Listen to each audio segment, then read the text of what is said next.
ओम नमो भगवते वासुदेवाय। आप सुनने जा रहे हैं श्रीमद् भागवत महापुराण महात्म प्रथम अध्याय, देवर्षि नारद की भक्ति से भेंट। सच्चिदानंद स्वरूप भगवान श्री कृष्ण को हम नमस्कार करते हैं, जो जगत की उत्पत्ति, स्थिति और विनाश के हेतु तथा आध्यात्मिक, आधिदैविक और आदि भौतिक तीनों प्रकार के तापों का नाश करने वाले हैं। जिस समय श्री सुखदेव जी का यज्ञोपवीत संस्कार भी नहीं हुआ था तथा लौकिक वैदिक कर्मों के अनुष्ठान का अवसर भी नहीं आया था, तभी उन्हें अकेले ही संन्यास लेने के लिए घर से जाते देख उनके पिता व्यास जी विरह से कातर होकर पुकारने लगे, बेटा बेटा, तुम कहाँ जा रहे हो? उस समय वृक्षों ने तन्मय होने के कारण श्री सुखदेव जी की ओर से उत्तर दिया, ऐसे सर्वभूत हृदय स्वरूप श्री सुखदेव मुनि को मैं नमस्कार करता हूँ। एक बार भगवत कथा अमृत का रसास्वादन करने में कुशल मुनिवर सौनक जी ने नैमिषारण्य क्षेत्र में विराजमान महामति सूत जी को नमस्कार करके उनसे पूछा। सौनक जी बोले, सूत जी, आपका ज्ञान अज्ञान अंधकार को नष्ट करने के लिए करोड़ों सूर्यों के समान है। आप हमारे कानों के लिए रसायन अमृत स्वरूप सार गर्भित कथा कहिए। भक्ति, ज्ञान और वैराग्य से प्राप्त होने वाले महान विवेक की वृद्धि किस प्रकार होती है तथा वैष्णव लोग किस तरह इस माया मोह से अपना पीछा छुड़ाते हैं। इस घोर कली काल में जीव प्रायः आसुरी स्वभाव के हो गए हैं। विविध क्लेशों से आक्रांत इन जीवों को शुद्ध बनाने का सर्वश्रेष्ठ उपाय क्या है? सूत जी, आप हमें ऐसा कोई शाश्वत साधन बताइए जो सबसे अधिक कल्याणकारी तथा पवित्र करने वालों में भी पवित्र हो तथा जो भगवान श्री कृष्ण की प्राप्ति करा दे। चिंतामणि केवल लौकिक सुख दे सकती है और कल्पवृक्ष अधिक से अधिक स्वर्गीय संपत्ति दे सकता है, परंतु गुरुदेव प्रसन्न होकर भगवान का योगी दुर्लभ नित्य बैकुंठ धाम दे देते हैं।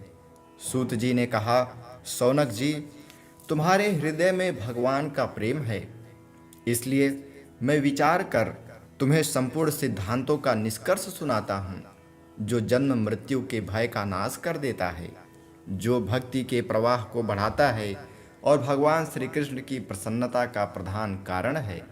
मैं तुम्हें वह साधन बतलाता हूँ, उसे सावधान होकर सुनो।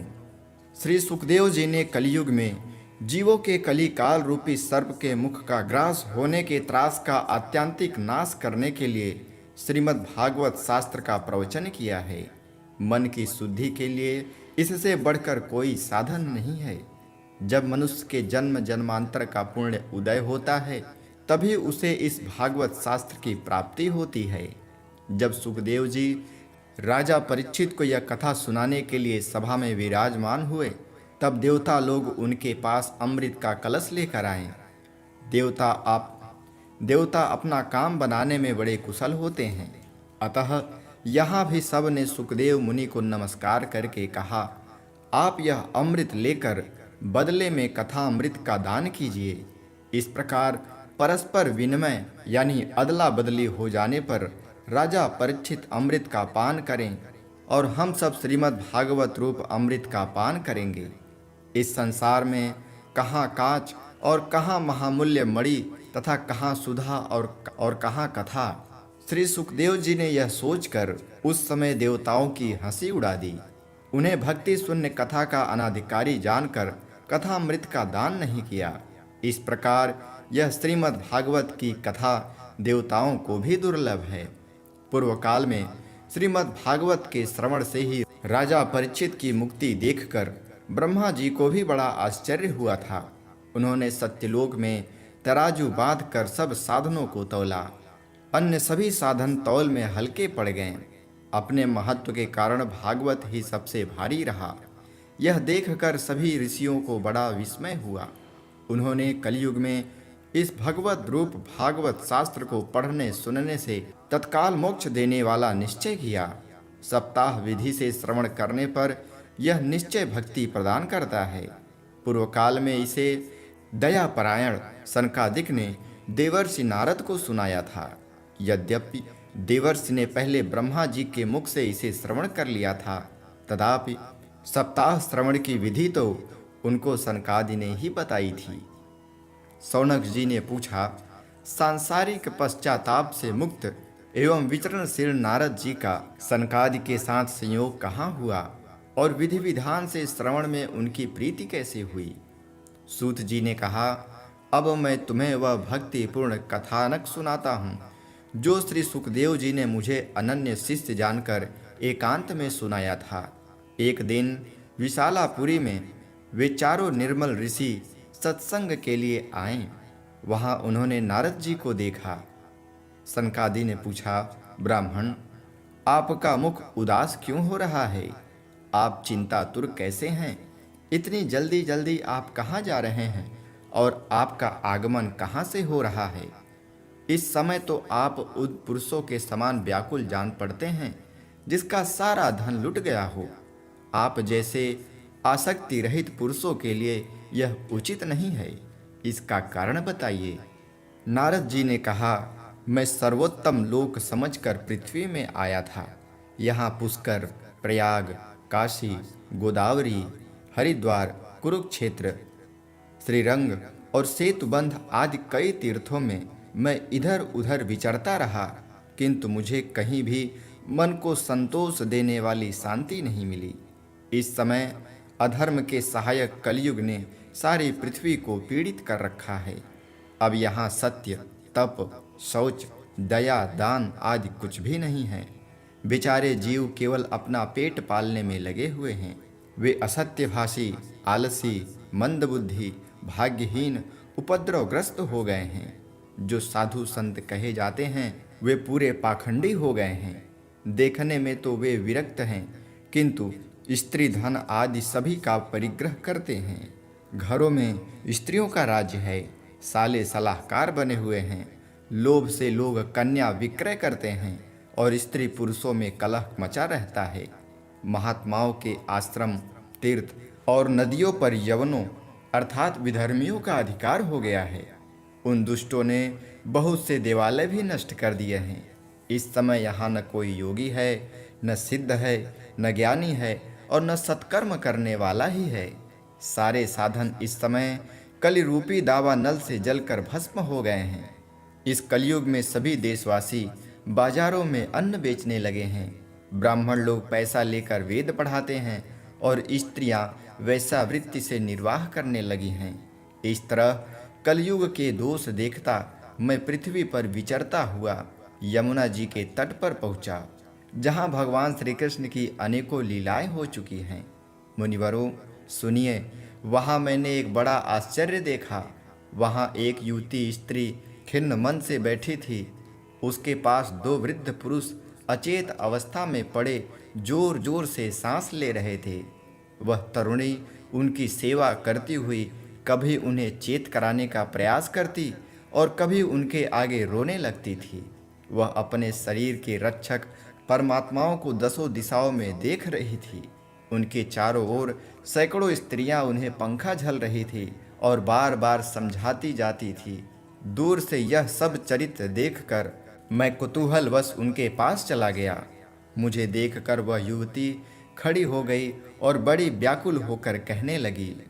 युवती ने कहा, अजी महात्मा जी, क्षण भर ठहर जाइए और मेरी चिंता को भी नष्ट कर दीजिए। आपका दर्शन तो संसार के सभी पापों को सर्वथा नष्ट कर देने वाला है। आपके वचनों से मेरे दुख की भी बहुत कुछ शांति हो जाएगी। मनुष्य का जब बड़ा भाग्य होता है तभी आपके दर्शन हुआ करते हैं। नारद जी कहते हैं, तब मैंने उस स्त्री से पूछा, देवी, तुम कौन हो? यह दोनों पुरुष तुम्हारे क्या होते हैं और तुम्हारे पास ये कमल नयनी देवियां कौन हैं?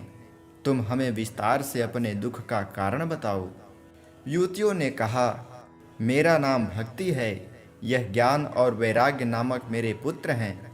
समय के फेर से ही ये ऐसे जर्जर हो गए हैं। ये देवियां गंगा जी आदि नदियां हैं। यह सब मेरी सेवा करने के लिए आई हैं। इस प्रकार साक्षात देवियों के द्वारा सेवित होने पर भी मुझे सुख शांति नहीं है। तपोधन, अब ध्यान देकर मेरा वृत्तांत सुनिए। मेरी कथा वैसे तो प्रसिद्ध है, फिर भी उसे सुनकर आप मुझे शांति प्रदान करें। मैं द्रविड़ देश में उत्पन्न हुई, कर्नाटक में बढ़ी, कहीं कहीं महाराष्ट्र में सम्मानित हुई, किंतु गुजरात में मुझको बुढ़ापे ने आ घेरा। वहाँ घोर कलयुग के प्रभाव से पाखंडियों ने मुझे अंग भंग कर दिया। चिरकाल तक वह अवस्था रहने के कारण मैं अपने पुत्रों के साथ दुर्बल और निस्तेज हो गई। अब जब से मैं वृंदावन आई, तब से पुनः परम सुंदरी स्वरूपवती नवयुवती हो गई हूँ, किंतु सामने पड़े हुए ये मेरे दोनों पुत्र थके मादे दुखी हो रहे हैं।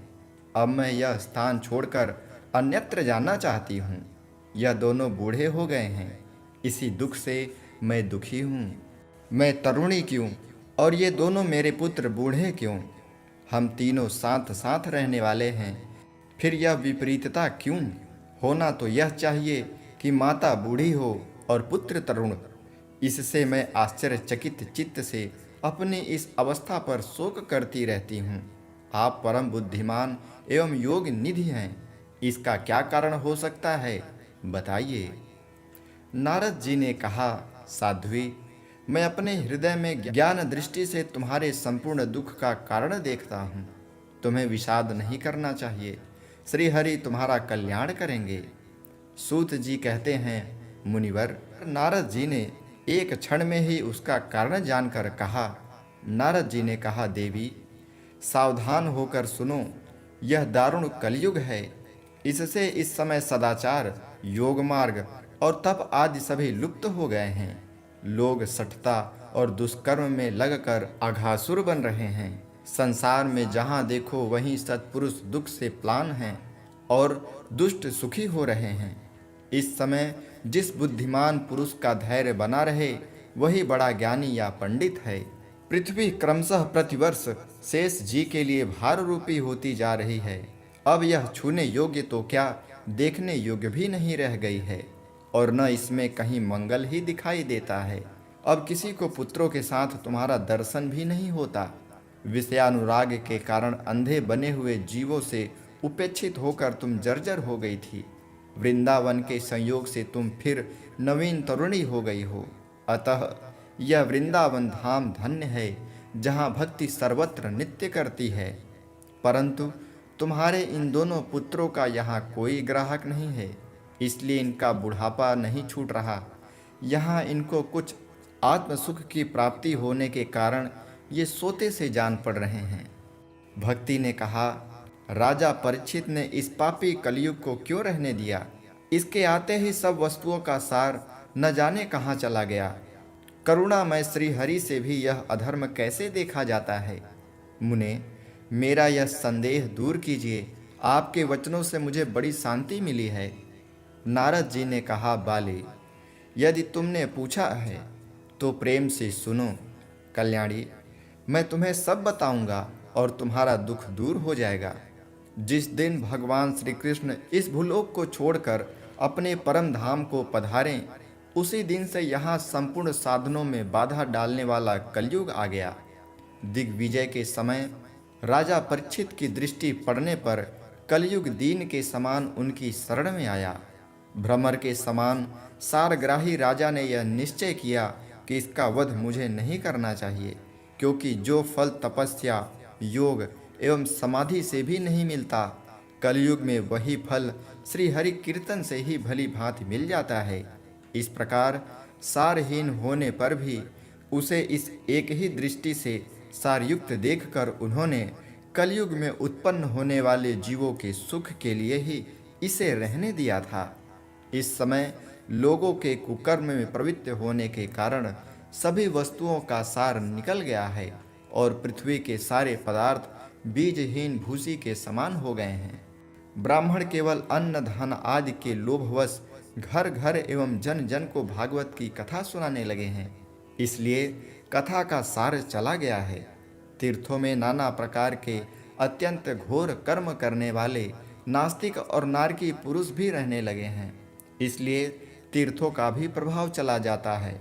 जिनका चित्त निरंतर काम, क्रोध, महान लोभ और तृष्णा से तपता रहता है, वे भी तपस्या का ढोंग करने लगे हैं, इसलिए तप का भी सार निकल गया है।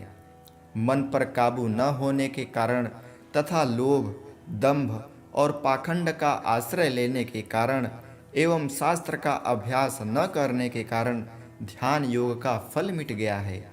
पंडितों की यह दशा है कि वे अपने स्त्रियों के साथ भैंसों की तरह रमण करते हैं। उनमें संतान पैदा करने की कुशलता पाई जाती है। मुक्ति साधन में वे सर्वथा अकुशल हैं। संप्रदायानुसार प्राप्त हुई वैष्णवता भी कहीं देखने में नहीं आती। इस प्रकार जगह जगह सभी वस्तुओं का सार लुप्त हो गया है। यह तो इस युग का स्वभाव ही है, इसमें किसी का दोष नहीं है। इससे पुंडरीकाक्ष भगवान बहुत समीप रहते हुए भी यह सब सह रहे हैं। सूत जी कहते हैं, शौनक जी, इस प्रकार देवर्षि नारद के वचन सुनकर भक्ति को बड़ा आश्चर्य हुआ। फिर उसने जो कुछ कहा उसे सुनिए। भक्ति ने कहा, देवर्षि, आप धन्य हैं। मेरा बड़ा सौभाग्य था जो आपका समागम हुआ।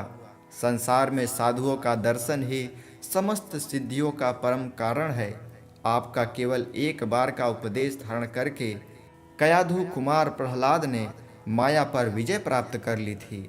ध्रुव ने भी आपकी कृपा से ही ध्रुव पद प्राप्त किया था।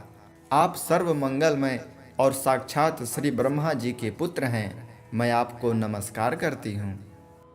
दूसरा अध्याय, भक्ति का दुख दूर करने के लिए नारद जी का उद्योग। नारद जी ने कहा, बाले, तुम व्यर्थ ही अपने को क्यों खेद में डाल रहे हो? अरे, तुम इतनी चिंतातुर क्यों हो? भगवान श्री कृष्ण के चरण कमलों का चिंतन करो। उनकी कृपा से तुम्हारा सारा दुख दूर हो जाएगा। जिन्होंने कौरवों के अत्याचार से द्रौपदी की रक्षा की थी और गोप सुंदरियों को सनाथ किया था, वे श्री कृष्ण कहीं चले थोड़े ही गए हैं। फिर तुम तो भक्ति हो और सदा उन्हें प्राणों से भी प्यारी हो। तुम्हारे बुलाने पर तो भगवान नीचों के घरों में भी चले जाते हैं। सत्य, त्रेता और द्वापर, इन तीनों युगों में ज्ञान और वैराग्य मुक्ति के साधन थे, किंतु कलयुग में तो केवल भक्ति ही ब्रह्म सायुज्य यानी मोक्ष की प्राप्ति कराने वाली है। यह सोचकर ही परमानंद चिन्मूर्ति ज्ञान स्वरूप श्री हरि ने अपने सत्स्वरूप से तुम्हें रचा है। तुम साक्षात श्री कृष्ण चंद्र की प्रिया और परम सुंदरी हो। एक बार जब तुमने हाथ जोड़कर पूछा था कि मैं क्या करूं, तब भगवान ने तुम्हें यही आज्ञा दी थी कि मेरे भक्तों का पोषण करो। तुमने भगवान की वह आज्ञा स्वीकार कर ली। इससे तुम पर श्री हरि बहुत प्रसन्न हुए और तुम्हारी सेवा करने के लिए मुक्ति को तुम्हें दासी के रूप में दे दिया और इन ज्ञान वैराग्य को पुत्रों के रूप में। तुम अपने साक्षात स्वरूप से बैकुंठ धाम में ही भक्तों का पोषण करती हो। भूलोक में तो तुमने उनकी पुष्टि के लिए केवल छाया रूप धारण कर रखा है। तब तुम मुक्ति, ज्ञान और वैराग्य को साथ लिए पृथ्वी तल पर आई और सतयुग से द्वापर पर्यंत बड़े आनंद से रही। कलयुग में तुम्हारी दासी मुक्ति पाखंड रूप रोग से पीड़ित होकर क्षीण होने लगी थी, इसलिए वह तो तुरंत ही तुम्हारी आज्ञा से बैकुंठ लोक को चली गई।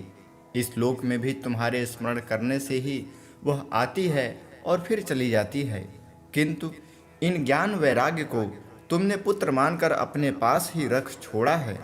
फिर भी कलयुग में इनकी उपेक्षा होने के कारण तुम्हारे ये पुत्र उत्साहहीन और वृद्ध हो गए हैं। फिर भी तुम चिंता न करो, मैं इनके नवजीवन का उपाय सोचता हूँ। सुमुखी, कलयुग के समान कोई भी युग नहीं है। इस युग में मैं तुम्हें घर घर में प्रत्येक पुरुष के हृदय में स्थापित कर दूंगा। देखो, अन्य सब धर्मों को दबाकर और भक्ति विषयक महोत्सवों को आगे रख यदि मैं लोक में तुम्हारा प्रचार न किया तो मैं श्री हरि का दास नहीं। इस कलयुग में जो जीव तुमसे युक्त होंगे वे पापी होने पर भी बेखट के भगवान श्री कृष्ण के अभय धाम को प्राप्त होंगे। जिनके हृदय में निरंतर प्रेम रूपी भक्ति निवास करती है, वे शुद्धांतःकरण पुरुष स्वप्न में भी यमराज को नहीं देखते। जिनके हृदय में भक्ति महारानी का निवास है, उन्हें प्रेत, पिशाच, राक्षस या दैत्य आदि स्पर्श करने में भी समर्थ नहीं हो सकते। भगवान तप, वेदाध्ययन, ज्ञान और कर्म आदि किसी भी साधन से वश में नहीं किए जा सकते। वे केवल भक्ति से ही वशीभूत होते हैं। इसमें श्री गोपी जन प्रमाण है। मनुष्यों का सहस्त्रों जन्म के पुण्य प्रताप से भक्ति में अनुराग होता है। कलयुग में केवल भक्ति ही सार है। भक्ति से तो साक्षात श्री कृष्ण सामने उपस्थित हो जाते हैं। जो लोग भक्ति से द्रोह करते हैं वे तीनों लोकों में दुख ही दुख पाते हैं। पूर्व काल में भक्त का तिरस्कार करने वाले दुर्वासा ऋषि को बड़ा कष्ट उठाना पड़ा था। बस व्रत, तीर्थ, योग, यज्ञ और ज्ञान चर्चा आदि बहुत से साधनों की कोई आवश्यकता नहीं। एकमात्र भक्ति ही मुक्ति देने वाली है। सूत जी कहते हैं, इस प्रकार नारद जी के निर्णय किए हुए अपने महात्म को सुनकर भक्ति के सारे अंग पुष्ट हो गए और वे उनसे कहने लगी। भक्ति ने कहा, नारद जी आप धन्य हैं। आपकी मुझ में निश्चल प्रीति है। मैं सदा आपके हृदय में रहूंगी, कभी आपको छोड़कर नहीं जाऊंगी। साधो, आप बड़े कृपालु हैं। आपने क्षण भर में ही मेरा सारा दुख दूर कर दिया, किंतु अभी मेरे पुत्रों में चेतना नहीं आई है। आप इन्हें शीघ्र ही सचेत कर दीजिए, जगा दीजिए। सूत जी कहते हैं, भक्ति के यह वचन सुनकर नारद जी को बड़ी करुणा आई और वे उन्हें हाथ से हिला डुलाकर जगाने लगे। फिर उनके कान के पास मुंह लगाकर जोर से कहा, ओ ज्ञान, जल्दी जग पड़ो। ओ वैराग्य, जल्दी जग पड़ो। फिर उन्होंने वेद ध्वनि, वेदांत घोष और बार बार गीता पाठ करके उन्हें जगाया। इससे वे जैसे तैसे बहुत जोर लगाकर उठे, किंतु आलस्य के कारण वे दोनों जम्हाई लेते रहे। नेत्र उघाकर देख भी नहीं सके। उनके बाल बगुलों की तरह सफ़ेद हो गए थे। उनके अंग प्रायः सूखे काठ के समान निस्तेज और कठोर हो गए थे। इस प्रकार भूख प्यास के मारे अत्यंत दुर्बल होने के कारण उन्हें फिर सोते देख नारद जी को बड़ी चिंता हुई और वे सोचने लगे, अब मुझे क्या करना चाहिए। इसकी यह नींद और इससे भी बढ़कर इनकी वृद्धावस्था कैसे दूर हो। शौनक जी इस प्रकार चिंता करते करते वे भगवान का स्मरण करने लगे। उसी समय यह आकाशवाणी हुई कि मुने, खेद मत करो, तुम्हारा यह उद्योग निस्संदेह सफल होगा। देवर्षे, इसके लिए तुम एक सत्कर्म करो। वह कर्म तुम्हें संत शिरोमणि महानुभाव बताएंगे। उस सत्कर्म का अनुष्ठान करते ही क्षण भर में उनकी नींद और वृद्धावस्था चली जाएगी तथा सर्वत्र भक्ति का प्रसार होगा। यह आकाशवाणी वहाँ सभी को साफ साफ सुनाई दी। इससे नारद जी को बड़ा विस्मय हुआ और वे कहने लगे, मुझे तो इसका कुछ आशय समझ में नहीं आया। नारद जी बोले, इस आकाशवाणी ने भी गुप्त रूप से ही बात कही है। यह नहीं बताया कि वह कौन सा साधन किया जाए जिससे इनका कार्य सिद्ध हो। वे संत न जाने कहाँ मिलेंगे और किस प्रकार उन साधनों को बताएंगे। अब आकाशवाणी ने जो कुछ कहा है उसके अनुसार मुझे क्या करना चाहिए। सूत जी कहते हैं, शौनक जी, तब ज्ञान वैराग्य दोनों को वहीं छोड़कर नारद मुनि वहाँ से चल पड़े और प्रत्येक तीर्थ में जा जाकर मार्ग में मिलने वाले मुनीश्वरों से वह साधन पूछने लगे। उनकी इस बात को सुनते तो सब थे, किंतु उसके विषय में कोई भी कुछ भी निश्चित उत्तर न देता। किन्होंने उसे असाध्य बताया, कोई बोले इसका ठीक ठीक पता लगाना ही कठिन है। कोई सुनकर चुप रह गए और कोई तो अपनी अवज्ञा होने से भय से बात को टाल टूल कर खिसक गए। त्रिलोकी में महान आश्चर्यजनक हाहाकार मच गया। लोग आपस में कानाफूसी करने लगे। भाई, जब वेद ध्वनि, वेदांत घोष और बार बार गीता पाठ सुनाने पर भी भक्ति, ज्ञान और वैराग्य ये तीनों नहीं जगाए जा सकें, तब और कोई उपाय नहीं है। स्वयं योगी राज नारद जी को जिसका ज्ञान नहीं है, उसे दूसरे सांसारिक लोग कैसे बता सकते हैं। इस प्रकार जिन जिन ऋषियों से इसके विषय में पूछा गया, उन्होंने निर्णय करके यही कहा कि यह बात दुसाध्य ही है। तब नारद जी बहुत चिंतातुर हुए और बद्रीवन आए। ज्ञान वैराग्य को जगाने के लिए वहाँ उन्होंने यह निश्चय किया कि मैं तप करूँगा। इसी समय उन्हें अपने सामने करोड़ों सूर्यों के समान तेजस्वी सनकादि मुनीश्वर दिखाई दिए। उन्हें देखकर वे मुनि श्रेष्ठ कहने लगे। नारद जी ने कहा, महात्माओं, इस समय बड़े भाग्य से मेरा आप लोगों के साथ समागम हुआ है। आप मुझ पर कृपा करके शीघ्र ही वह साधन बताइए।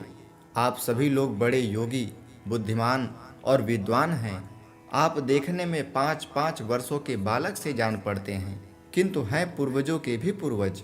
आप लोग सदा बैकुंठ धाम में निवास करते हैं, निरंतर हरि कीर्तन में तत्पर रहते हैं, भगवत लीलामृत का रसास्वादन कर सदा उसी में उन्मत्त रहते हैं और एकमात्र भगवत कथा ही आपके जीवन का आधार है। हरि शरणम, भगवान ही हमारे रक्षक हैं, यह वाक्य सर्वदा आपके मुख में रहता है। इसी से काल प्रीति वृद्धावस्था भी आपको बाधा नहीं पहुंचाती। पूर्व काल में आपके भ्रुभंग मात्र से भगवान विष्णु के द्वारपाल जय और विजय तुरंत पृथ्वी पर गिर गए थे और फिर आपकी ही कृपा से वे पुनः बैकुंठ लोक पहुंच गए। धन्य है, इस समय आपका दर्शन बड़े सौभाग्य से ही हुआ है। मैं बहुत दीन हूँ और आप लोग स्वभाव से ही दयालु हैं, इसलिए मुझ पर आपको अवश्य कृपा करनी चाहिए।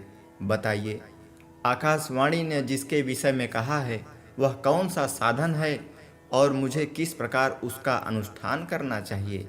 आप इसका विस्तार से वर्णन कीजिए। भक्ति, ज्ञान और वैराग्य को किस प्रकार सुख मिल सकता है और किस तरह उनकी प्रेम पूर्वक सब वर्णों में प्रतिष्ठा की जा सकती है। तब सनकादि ने कहा देवर से, आप चिंता न करें, मन में प्रसन्न हों। उनके उद्धार का एक सरल उपाय पहले से ही विद्यमान है। नारद जी, आप धन्य हैं, आप विरक्तों के शिरोमणि हैं, श्री कृष्ण दासों के शाश्वत पथ प्रदर्शक एवं भक्ति योग के भास्कर हैं। आप भक्ति के लिए जो उद्योग कर रहे हैं, यह आपके लिए कोई आश्चर्य की बात नहीं समझनी चाहिए। भगवान के भक्त के लिए तो भक्ति की सम्यक स्थापना करना सदा उचित ही है। ऋषियों ने संसार में अनेकों मार्ग प्रकट किए हैं, किंतु वे सभी कष्ट साध्य हैं और परिणाम में प्रायः स्वर्ग की ही प्राप्ति कराने वाले हैं। अभी तक भगवान की प्राप्ति कराने वाला मार्ग तो गुप्त ही रहा है। उसका उपदेश करने वाला पुरुष प्रायः भाग्य से ही मिलता है। आपको आकाशवाणी ने जिस सत्कर्म का संकेत किया है उसे हम बतलाते हैं। आप प्रसन्न और समाहित चित्त होकर सुनिए। नारद जी, द्रव्य यज्ञ, तपो यज्ञ, योग यज्ञ और स्वाध्याय युप ज्ञान यज्ञ, यह सब तो स्वर्गादि की प्राप्ति कराने वाले कर्म की ही ओर संकेत करते हैं। पंडितों ने ज्ञान यज्ञ को ही सत्कर्म यानी मुक्तिदायक कर्म का सूचक माना है। वह श्रीमद् भागवत का पारायण है, जिसका गान सुकादि महानुभावों ने किया है। उसके शब्द सुनने से ही भक्ति, ज्ञान और वैराग्य को बड़ा बल मिलेगा। इससे ज्ञान वैराग्य का कष्ट मिट जाएगा और भक्ति को आनंद मिलेगी। सिंह की गर्जना सुनकर जैसे भेड़िए भाग जाते हैं, उसी प्रकार श्रीमद् भागवत की ध्वनि से कलयुग के सारे दोष नष्ट हो जाएंगे। तब प्रेम रस प्रवाहित करने वाली भक्ति, ज्ञान और वैराग्य को साथ लेकर प्रत्येक घर और व्यक्ति के हृदय में क्रीड़ा करेगी। तब नारद जी ने कहा, मैंने वेद वेदांत की ध्वनि और गीता पाठ करके उन्हें बहुत जगाया, किंतु फिर भी भक्ति, ज्ञान और वैराग्य यह तीनों नहीं जागे। ऐसी स्थिति में श्रीमद् भागवत सुनाने से वे कैसे जागेंगे? क्योंकि उस कथा के प्रत्येक श्लोक और प्रत्येक पद में भी वेदों का ही तो सारांश है। आप लोग शरणागत वत्सल हैं तथा आपका दर्शन कभी व्यर्थ नहीं होता, इसलिए मेरा यह संदेह दूर कीजिए, इस कार्य में विलंब न कीजिए। सनकादि ने कहा, श्रीमद् भागवत की कथा वेद और उपनिषदों के सार से बनी है, इसलिए उनसे अलग उनके फलरूपा होने के कारण वह बड़ी उत्तम जान पड़ती है। जिस प्रकार रस वृक्ष की जड़ से लेकर शाखाग्र पर्यंत रहता है, किंतु इस स्थिति में उसका आस्वादन नहीं किया जा सकता, वहीं जब अलग होकर फल के रूप में आ जाता है तब संसार में सभी को प्रिय लगने लगता है। दूध में घी रहता ही है, किंतु उस समय उसका अलग स्वाद नहीं मिलता। वहीं जब उससे अलग हो जाता है तब देवताओं के लिए भी स्वादवर्धक होता है। खांड ईख के ओर छोर और बीच में भी व्याप्त रहती है तथा अलग होने पर उसकी कुछ और ही मिठास होती है। ऐसे ही यह भागवत की कथा है। यह भागवत पुराण वेदों के समान है। श्री व्यास देव ने इसे भक्ति, ज्ञान और वैराग्य की स्थापना के लिए प्रकाशित किया है। पूर्व काल में जिस समय वेद वेदांत के पारगामी और गीता की भी रचना करने वाले भगवान व्यास देव खिन्न होकर अज्ञान समुद्र में गोते खा रहे थे, उस समय आपने ही उन्हें 4 श्लोकों में इसका उपदेश दिया था। उसे सुनते ही उनकी सारी चिंता दूर हो गई थी। फिर इसमें आपको आश्चर्य क्यों हो रहा है जो आप हमसे प्रश्न कर रहे हैं? आपको उन्हें शोक और दुख का विनाश करने वाला श्रीमद् भागवत पुराण ही सुनाना चाहिए। नारद जी ने कहा, महानुभाव, आपका दर्शन जीवन के संपूर्ण पापों को तत्काल नष्ट कर देता है और जो संसार दुख रूप दावा नल से तपे हुए हैं उन पर शीघ्र ही शांति की वर्षा करता है। आप निरंतर शेष जी के सहस्त्र मुखों से गाए हुए भगवत कथामृत का ही पान करते रहते हैं। मैं प्रेम लक्षणा भक्ति का प्रकाश करने के उद्देश्य से आपकी शरण लेता हूँ। जब अनेकों जन्मों के संचित पुण्य पुंज का उदय होने से मनुष्य को सत्संग मिलता है, तब वह उसके अज्ञान जनित मोह और मद रूप अंधकार का नाश करके विवेक उदय होता है।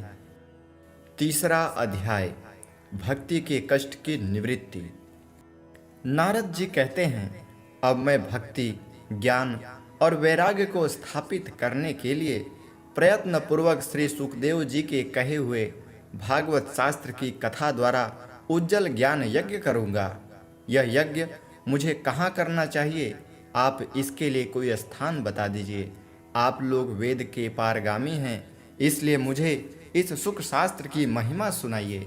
यह भी बताइए कि श्रीमद् भागवत की कथा कितने दिनों में सुनानी चाहिए और उसके सुनने की विधि क्या है? तब सनकादि बोले, नारद जी, आप बड़े विनीत और विवेकी हैं। सुनिए, हम आपको यह सब बातें बताते हैं। हरिद्वार के पास आनंद नामक एक घाट है। वहाँ अनेकों ऋषि रहते हैं तथा देवता और सिद्ध लोग भी उसका सेवन करते रहते हैं। भांति भांति के वृक्ष और लताओं के कारण वह बड़ा सघन और वहाँ बड़ी कोमल नवीन बालू बिछी हुई है। वह घाट बड़ा ही सुरम्य और एकांत प्रदेश में है। वहाँ हर समय सुनहले कमलों की सुगंध आया करती है। उसके आसपास रहने वाले सिंह, हाथी आदि परस्पर विरोधी जीवों के चित्त में भी वैर भाव नहीं है। वहाँ आप बिना किसी विशेष प्रयत्न के ही ज्ञान यज्ञ आरंभ कर दीजिए। उस स्थान पर कथा में अपूर्व रस का उदय होगा। भक्त भी अपनी आंखों के ही सामने निर्बल और जराजीर्ण अवस्था में पड़े हुए ज्ञान और वैराग्य को साथ लेकर वहाँ आ जाएगी। क्योंकि जहाँ भी श्रीमद् भागवत की कथा होती है वहाँ ये भक्ति आदि अपने आप पहुँच जाते हैं। वहाँ कानों में कथा के शब्द पढ़ने से यह तीनों तरुण हो जाएंगे। सूत जी कहते हैं, इस प्रकार कहकर नारद जी के साथ सनकादि भी श्रीमद् भागवत कथामृत का पान करने के लिए वहाँ से तुरंत गंगा तट पर चले आए। जिस समय वे तट पर पहुँचे, भूलोक, देवलोक और ब्रह्मलोक सभी जगह इस कथा का हल्ला हो गया। जो भगवत कथा के रसिक विष्णु भक्त थे, वे सभी श्रीमद् भागवतामृत का पान करने के लिए सबसे आगे दौड़ दौड़ कर आने लगे। भृगु, वशिष्ठ, च्यवन, गौतम, मेधातिथि, देवल, देवरात, परशुराम, विश्वामित्र, साकल, मार्कंडेय, दत्तात्रेय, पिप्पलाद, योगेश्वर व्यास और पराशर, छाया सुक, जाजली और जन्म, यह सभी प्रधान प्रधान मुनिगण अपने अपने पुत्र, शिष्य और स्त्रियों समेत बड़े प्रेम से वहां आए। इनके सिवा वेद, वेदांत, मंत्र, तंत्र, सहस्त्र पुराण और छहों शास्त्र भी मूर्तिमान होकर वहां उपस्थित हुए। गंगा आदि नदियां, पुष्कर आदि सरोवर, कुरुक्षेत्र आदि समस्त क्षेत्र, सारी दिशाएं, दंडक आदि वन, हिमालय आदि पर्वत तथा देव, गंधर्व और दानव, यह सभी कथा सुनने चले आए। जो लोग अपने गौरव के कारण नहीं आए, महर्षि भृगु उन्हें समझा बुझा कर ले आए। तब कथा सुनाने के लिए दीक्षित होकर श्री कृष्ण परायर सनकादि नारद जी के दिए हुए श्रेष्ठ आसन पर विराजमान हुए। उस समय सभी श्रोताओं ने उनकी वंदना की। श्रोताओं में वैष्णव, विरक्त, सन्यासी और ब्रह्मचारी लोग आगे बैठे और उन सब के आगे नारद जी विराजमान हुए। एक ओर ऋषिगण, एक ओर देवता, एक ओर वेद और उपनिषद तथा एक ओर तीर्थ बैठे और दूसरी ओर स्त्रियां बैठी।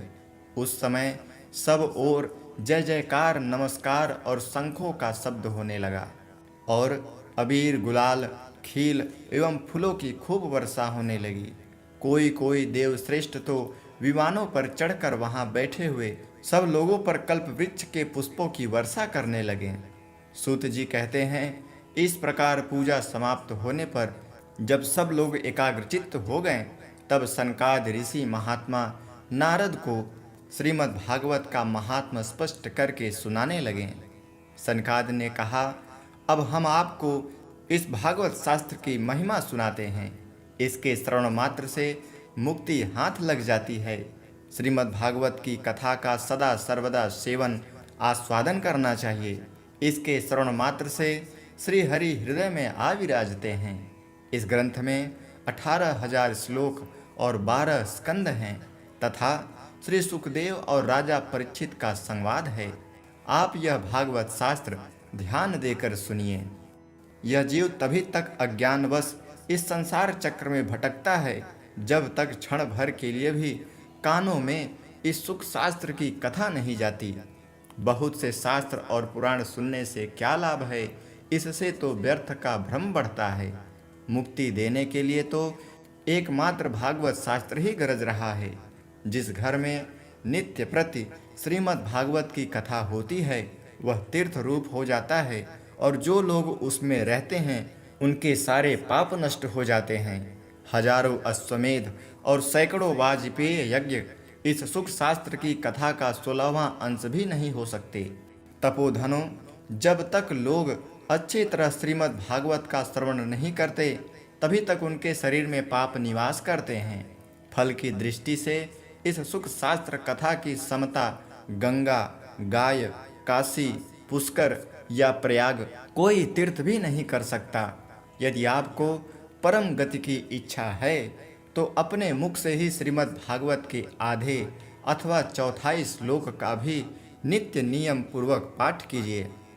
ओमकार, गायत्री, पुरुष सूक्त, तीनों वेद, श्रीमद् भागवत, ओम नमो भगवते वासुदेवाय, यह द्वादशाक्षर मंत्र 12 मूर्तियों वाले सूर्य भगवान, प्रयाग, संवत्सर रूप काल, ब्राह्मण, अग्निहोत्र, गौ, द्वादशी तिथि, तुलसी, वसंत ऋतु और भगवान पुरुषोत्तम, इन सब में बुद्धिमान लोग वस्तुतः कोई अंतर नहीं मानते। जो पुरुष अहर्निश अर्थ सहित श्रीमद् भागवत शास्त्र का पाठ करता है, उसके करोड़ों जन्मों का पाप नष्ट हो जाता है, इसमें तनिक भी संदेह नहीं। जो पुरुष नित्य प्रति भागवत का आधा या चौथाई श्लोक भी पढ़ता है, उसे राजसूय और अश्वमेध यज्ञों का फल मिलता है। नित्य भागवत का पाठ करना, भगवान का चिंतन करना, तुलसी को सींचना और गौ की सेवा करना, ये चारों समान हैं। जो पुरुष अंत समय में श्रीमद् भागवत का वाक्य सुन लेता है, उस पर प्रसन्न होकर भगवान उसे वैकुंठ धाम देते हैं। जो पुरुष इसे सोने के सिंहासन पर रखकर विष्णु भक्त को दान करता है, वह अवश्य ही भगवान का सायुज्य प्राप्त करता है। जिस दुष्ट ने अपनी सारी आयु में चित्त को एकाग्र करके श्रीमद् भागवतामृत का थोड़ा सा भी रसास्वादन नहीं किया, उसने तो अपना सारा जन्म चांडाल और गधे के समान व्यर्थ ही गंवा दिया। वह तो अपनी माता को प्रसव पीड़ा पहुंचाने के लिए ही उत्पन्न हुआ। जिसने इस सुख शास्त्र के थोड़े से भी वचन नहीं सुने, वह पापात्मा तो जीता हुआ भी मुर्दे के समान है। पृथ्वी के भार स्वरूप उस पशु तुल्य मनुष्य को धिक्कार है। यो स्वर्गलोक में देवताओं में प्रधान इंद्रादि कहा करते हैं। संसार में श्रीमद् भागवत की कथा का मिलना अवश्य ही कठिन है। जब करोड़ों जन्मों का पुण्य होता है तभी उसकी प्राप्ति होती है। नारद जी, आप बड़े ही बुद्धिमान और योग निधि हैं। आप प्रयत्न पूर्वक कथा का श्रवण कीजिए। इसे सुनने के लिए दिनों का कोई नियम नहीं है। इसे तो सर्वदा ही सुनना अच्छा है। इसे सत्य भाषण और ब्रह्मचर्य पालन पूर्वक सर्वदा ही सुनना श्रेष्ठ माना गया है। किंतु कलयुग में ऐसा होना कठिन है। इसलिए इसकी सुखदेव जी ने जो विधि बतलाई है वह जान लेनी चाहिए। कलयुग में बहुत दिनों तक चित्त की वृत्तियों को वश में रखना, नियमों में बंधे रहना और किसी पुण्य कार्य के लिए दीक्षित रहना कठिन है। इसलिए सप्ताह श्रवण की विधि है। श्रद्धा पूर्वक कभी भी श्रवण करने से अथवा माघ मास में श्रवण करने से जो फल होता है वही फल श्री सुखदेव जी ने सप्ताह श्रवण में निर्धारित किया है। मन के असंयम, रोगों की बहुलता और आयु की अल्पता के कारण तथा कलयुग में अनेकों दोषों की संभावना से ही सप्ताह श्रवण का विधान किया गया है। जो फल तप, योग और समाधि से भी प्राप्त नहीं हो सकता, वह सर्वांग स्वरूप सप्ताह श्रवण से सहज में ही मिल जाता है। सप्ताह श्रवण यज्ञ से बढ़कर है, व्रत से बढ़कर है, तप से कहीं बढ़कर है, तीर्थ सेवन से तो सदा ही बड़ा है, योग से बढ़कर है, यहाँ तक कि ध्यान और ज्ञान से भी बढ़कर है। अजी, इसकी विशेषता कहाँ तक वर्णन करें, यह तो सभी से बढ़ चढ़ कर है। शौनक जी ने पूछा, सूत जी, यह तो आपने बड़े आश्चर्य की बात कही। अवश्य ही यह भागवत पुराण योग वेत्ता ब्रह्मा जी के भी आदि कारण श्री नारायण का निरूपण करता है, परंतु यह मोक्ष की प्राप्ति में ज्ञानादि सभी साधनों का तिरस्कार करके इस युग में उनसे भी कैसे बढ़ गया। सूत जी ने कहा, शौनक जी, जब भगवान श्री कृष्ण इस धरा धाम को छोड़कर अपने नित्य धाम को जाने लगे, तब उनके मुखार विंद से एकादश स्कंद का ज्ञानोपदेश सुनकर भी उद्धव जी ने पूछा। उद्धव जी बोले, गोविंद, अब आप तो अपने भक्तों का कार्य करके परम धाम को पधारना चाहते हैं, किंतु मेरे मन में एक बड़ी चिंता है। उसे सुनकर आप मुझे शांत कीजिए। अब घोर कलिकाल आया ही समझिए। इसलिए संसार में फिर अनेकों दुष्ट प्रकट हो जाएंगे। उनके संसर्ग से जब अनेकों सत्पुरुष भी उग्र प्रकृति के हो जाएंगे, तब उनके भार से दबकर यह गो रूपिणी पृथ्वी किसकी शरण में जाएगी। कमल नयन, मुझे तो आपको छोड़कर इसकी रक्षा करने वाला कोई दूसरा दिखाई नहीं देता। इसलिए भक्त वत्सल, आप साधुओं पर कृपा करके यहाँ से मत जाइए। भगवान, आपने निराकार और चिन्मात्र होकर भी भक्तों के लिए ही तो यह सगुण रूप धारण किया है। फिर भला आपका वियोग होने पर वे भक्तजन पृथ्वी पर कैसे रह सकेंगे। निर्गुणोपासना में तो बड़ा कष्ट है, इसलिए कुछ और विचार कीजिए। प्रभास क्षेत्र में उद्धव जी के वचन सुनकर भगवान सोचने लगे कि भक्तों के अवलंब के लिए मुझे क्या व्यवस्था करनी चाहिए। शौनक जी, तब भगवान ने अपनी सारी शक्ति भागवत में रख दी। वे अंतर्धान होकर इस भागवत समुद्र में प्रवेश कर गए। इसलिए यह भगवान की साक्षात शब्दमयी मूर्ति है। इसे सेवन, श्रवण, पठन अथवा दर्शन से ही मनुष्य के सारे पाप नष्ट हो जाते हैं। इससे इसका सप्ताह श्रवण सबसे बढ़कर माना गया है और कलयुग में तो अन्य सब साधनों को छोड़कर यही प्रधान धर्म बताया गया है। कली काल में यही ऐसा धर्म है जो दुख, दारिद्रता, दुर्भाग्य और पापों की सफाई कर देता है तथा काम, क्रोधादि शत्रुओं पर विजय दिलाता है। अन्यथा भगवान की इस माया से पीछा छुड़ाना देवताओं के लिए भी कठिन है। मनुष्य तो इसे छोड़ ही कैसे सकते हैं। अतः इससे छूटने के लिए तो सप्ताह श्रवण का विधान किया गया है।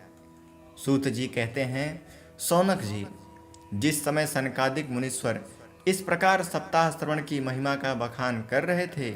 उस सभा में एक बड़ा आश्चर्य हुआ, उसे मैं तुम्हें बतलाता हूँ, सुनो। वहाँ तरुणावस्था को प्राप्त हुए अपने दोनों पुत्रों को साथ लिए विशुद्ध प्रेम रूपा भक्ति बार बार श्री कृष्ण गोविंद हरे मुरारे, हे नाथ नारायण वासुदेव आदि भगवान नामों का उच्चारण करते हुए अकस्मात प्रकट हो गई। तभी सदस्यों ने देखा कि परम सुंदरी भक्ति रानी भागवत के अर्थों का आभूषण पहने वहां पधारी। मुनियों की उस सभा में सभी यह तर्क वितर्क करने लगे कि ये यहाँ कैसे आई, कैसे प्रविष्ट हुई। तब सनकादि ने कहा, ये भक्ति देवी अभी अभी कथा के अर्थ से निकली हैं। उनके ये वचन सुनकर भक्ति ने अपने पुत्रों समेत अत्यंत विनम्र होकर सनत कुमार जी से कहा। भक्ति बोली, मैं कलयुग में नष्ट प्राय हो गई थी। आपने कथामृत से सींचकर मुझे फिर से पुष्ट कर दिया। अब आप यह बताइए कि मैं कहाँ रहूं। यह सुनकर सनकादि ने उससे कहा, तुम भक्तों को भगवान का स्वरूप प्रदान करने वाली, अनन्य प्रेम का संपादन करने वाली और संसार रोग को निर्मूल करने वाली हो। अतः तुम धैर्य धारण करके नित्य निरंतर विष्णु भक्तों के हृदय में ही निवास करो। यह कलयुग के दोष भले ही सारे संसार पर अपना प्रभाव डालें, किंतु वहां तुम पर इनकी दृष्टि भी नहीं पड़ सकेगी। इस प्रकार उनकी आज्ञा पाते ही भक्ति तुरंत भगवत भक्तों के हृदय में जा विराजी। जिनके हृदय में एकमात्र हरि भक्ति निवास करती है, वे त्रिलोकी में अत्यंत निर्धन होने पर भी परम धन्य हैं, क्योंकि इस भक्ति की डोर से बंधकर तो साक्षात भगवान भी अपना परम धाम छोड़कर उनके हृदय में आकर बस जाते हैं। भूलोक में यह भागवत साक्षात परम ब्रह्म का विग्रह है। हम इसकी महिमा कहाँ तक वर्णन करें। इसका आश्रय लेकर इसे सुनाने से तो सुनने और सुनाने वाले दोनों को ही भगवान श्री कृष्ण की समता प्राप्त हो जाती है। अतः इसे छोड़कर अन्य धर्मों से क्या प्रयोजन है। चौथा अध्याय गोकर्णोपाख्यान प्रारंभ। सूत जी कहते हैं, मुनिवर, उस समय अपने भक्तों के चित्त में अलौकिक भक्ति का प्रादुर्भाव हुआ देख भक्त वत्सल श्री भगवान अपना धाम छोड़कर वहां पधारे। उनके गले में वनमाला शोभा पा रही थी। श्रीअंग सजल जलधर के समान श्याम वर्ण था। उन पर मनोहर पीतांबर सुशोभित था। कठ प्रदेश करधनी की लड़ियों से सुसज्जित था। सिर पर मुकुट की लटक और कानों में कुंडलों की झलक देखते ही बनती थी। वे त्रिभंग ललित भाव से खड़े हुए चित्त को चुराए लेते थे। वक्षस्थल पर कौतुभ मणि दमक रही थी। सारा श्रीअंग हरिचंदन से चर्चित था। उस रूप की शोभा क्या कहें। उसने तो मानो करोड़ों कामदेवों की रूप माधुरी छीन ली थी। वे परमानंद चित्त मूर्ति मधुराति मधुर मुरलीधर ऐसी अनुपम छवि से अपने भक्तों के निर्मल चित्त में आविर्भूत हुए। भगवान के नित्य लोक निवासी लीलापकारी उद्धवादि वहां गुप्त रूप से उस कथा को सुनने के लिए आए हुए थे। प्रभु के प्रकट होते ही चारों ओर जय हो की ध्वनि होने लगी। उस समय भक्ति रस का अद्भुत प्रवाह चला। बार बार अबीर गुलाल और पुष्पों की वर्षा तथा शंख ध्वनि होने लगी। उस सभा में जो लोग बैठे थे उन्हें अपने देह और आत्मा की कोई सुध न रही।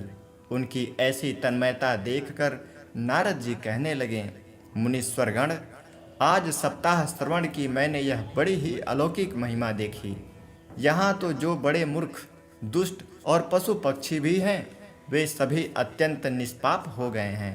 अतः इसमें संदेह नहीं है कि कली काल में चित्त की शुद्धि के लिए इस भागवत कथा के समान मर्त्यलोक में पाप पुंज का नाश करने वाला कोई दूसरा पवित्र साधन नहीं है। मुनिवर, आप लोग बड़े कृपालु हैं। आपने संसार के कल्याण का विचार करके यह बिल्कुल निराला ही मार्ग निकाला है। आप कृपया यह तो बताइए कि इस कथा रूप सप्ताह यज्ञ के द्वारा संसार में कौन कौन लोग पवित्र हो जाते हैं। तब सनकाद ने कहा, जो लोग सदा तरह तरह के पाप किया करते हैं, निरंतर दुराचार में ही तत्पर रहते हैं और उल्टे मार्गों से चलते हैं, तथा जो क्रोधाग्नि से जलते रहने वाले कुटिल और काम परायण हैं, वे सभी इस कलयुग में सप्ताह यज्ञ से पवित्र हो जाते हैं। जो सत्य से च्युत हैं, माता पिता की निंदा करने वाले, तृष्णा के मारे व्याकुल, आश्रम धर्म से रहित, दंभी, दूसरों की उन्नति देखकर कुढ़ने वाले और दूसरों को दुख देने वाले हैं, वे सभी कलयुग में सप्ताह यज्ञ से पवित्र हो जाते हैं। जो मदिरापान, ब्रह्म हत्या, सुवर्ण की चोरी, गुरु स्त्री गमन और विश्वासघात, ये 5 महापाप करने वाले, छल छद्म परायण, क्रूर, पिशाचों के समान निर्दयी, ब्राह्मणों के धन से पुष्ट होने वाले और व्यभिचारी हैं, वे सभी कलयुग में सप्ताह यज्ञ से पवित्र हो जाते हैं। जो दुष्ट आग्रह पूर्वक सर्वदा मन, वाणी या शरीर से पाप करते रहते हैं, दूसरों के धन से ही पुष्ट होते हैं तथा मलिन मन और दुष्ट हृदय वाले हैं, वे सभी कलयुग में सप्ताह यज्ञ से पवित्र हो जाते हैं। नारद जी, अब हम तुम्हें इस विषय में एक प्राचीन इतिहास सुनाते हैं। उसके सुनने से ही सब पाप नष्ट हो जाते हैं। पूर्व काल में तुंगभद्रा नदी के तट पर एक अनुपम नगर बसा हुआ था। वहाँ सभी वर्णों के लोग अपने अपने धर्मों का आचरण करते हुए सत्य और सत्कर्मों में तत्पर रहते थे। उस नगर में समस्त वेदों का विशेषज्ञ और श्रौत स्मार्त कर्मों में निरूपण एक आत्मदेव नामक ब्राह्मण रहता था। वह साक्षात दूसरे सूर्य के समान तेजस्वी था। वह धनी होने पर भी भिक्षाजीवी था। उसकी प्यारी पत्नी धुंधली, कुलीन एवं सुंदरी होने पर भी सदा अपनी बात पर अड़ जाने वाली थी। उसे लोगों की बात करने में सुख मिलता था। स्वभाव था क्रूर, प्रायः कुछ न कुछ बकवाद करती रहती थी। गृह कार्य में निपुण थी, कृपण थी और थी झगड़ालू भी। इस प्रकार ब्राह्मण दंपति प्रेम से अपने घर में रहते और विहार करते थे। उनके पास अर्थ और लोभ विलास की सामग्री बहुत थी। घर द्वार भी सुंदर थे, परंतु उससे उन्हें सुख नहीं था। जब अवस्था बहुत ढल गई, तब उन्होंने संतान के लिए तरह तरह के पुण्य कर्म आरंभ किए और वे दीन दुखियों, गौ, पृथ्वी, सुवर्ण और वस्त्रादि दान करने लगे। इस प्रकार धर्म मार्ग में उन्होंने अपना आधा धन समाप्त कर दिया, तो भी उन्हें पुत्र या पुत्री किसी का भी मुख देखने को न मिला। इसलिए अब वह ब्राह्मण बहुत ही चिंतातुर रहने लगा। एक दिन वह ब्राह्मण देवता बहुत दुखी होकर घर से निकलकर वन को चल दिया।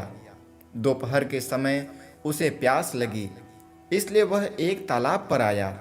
संतान के अभाव के दुख ने उसके शरीर को बहुत सुखा दिया था, इसलिए थक जाने के कारण जल पीकर वह वहीं बैठ गया।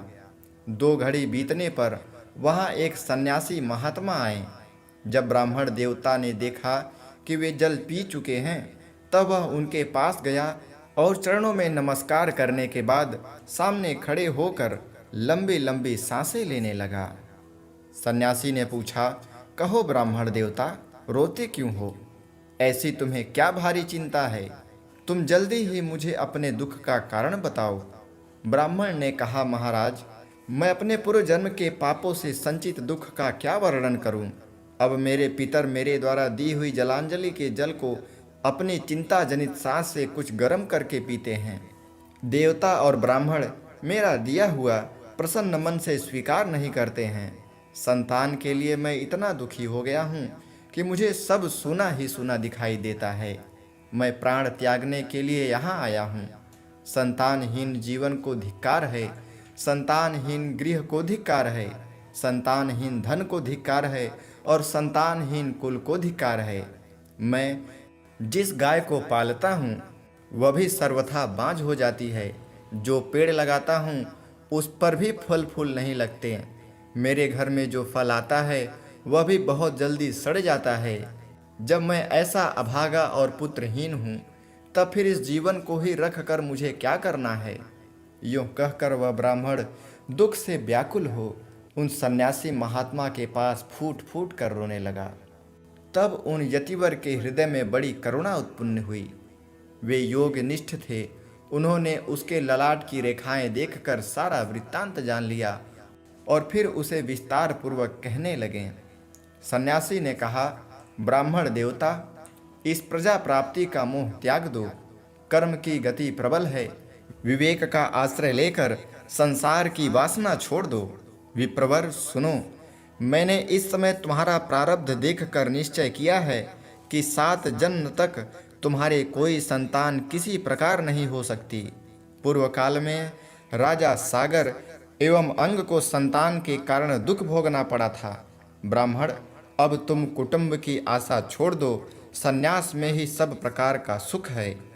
ब्राह्मण ने कहा, महात्माओं, विवेक से मेरा क्या होगा? मुझे तो बलपूर्वक पुत्र दीजिए, नहीं तो मैं आपके सामने ही शोक मूर्छित होकर अपने प्राण त्यागता हूँ। जिसमें पुत्र स्त्री आदि का सुख नहीं है, ऐसा संन्यास तो सर्वथा निरस ही है। लोक में सरस तो पुत्र पौत्रादि से भरा पूरा गृहस्थाश्रम ही है।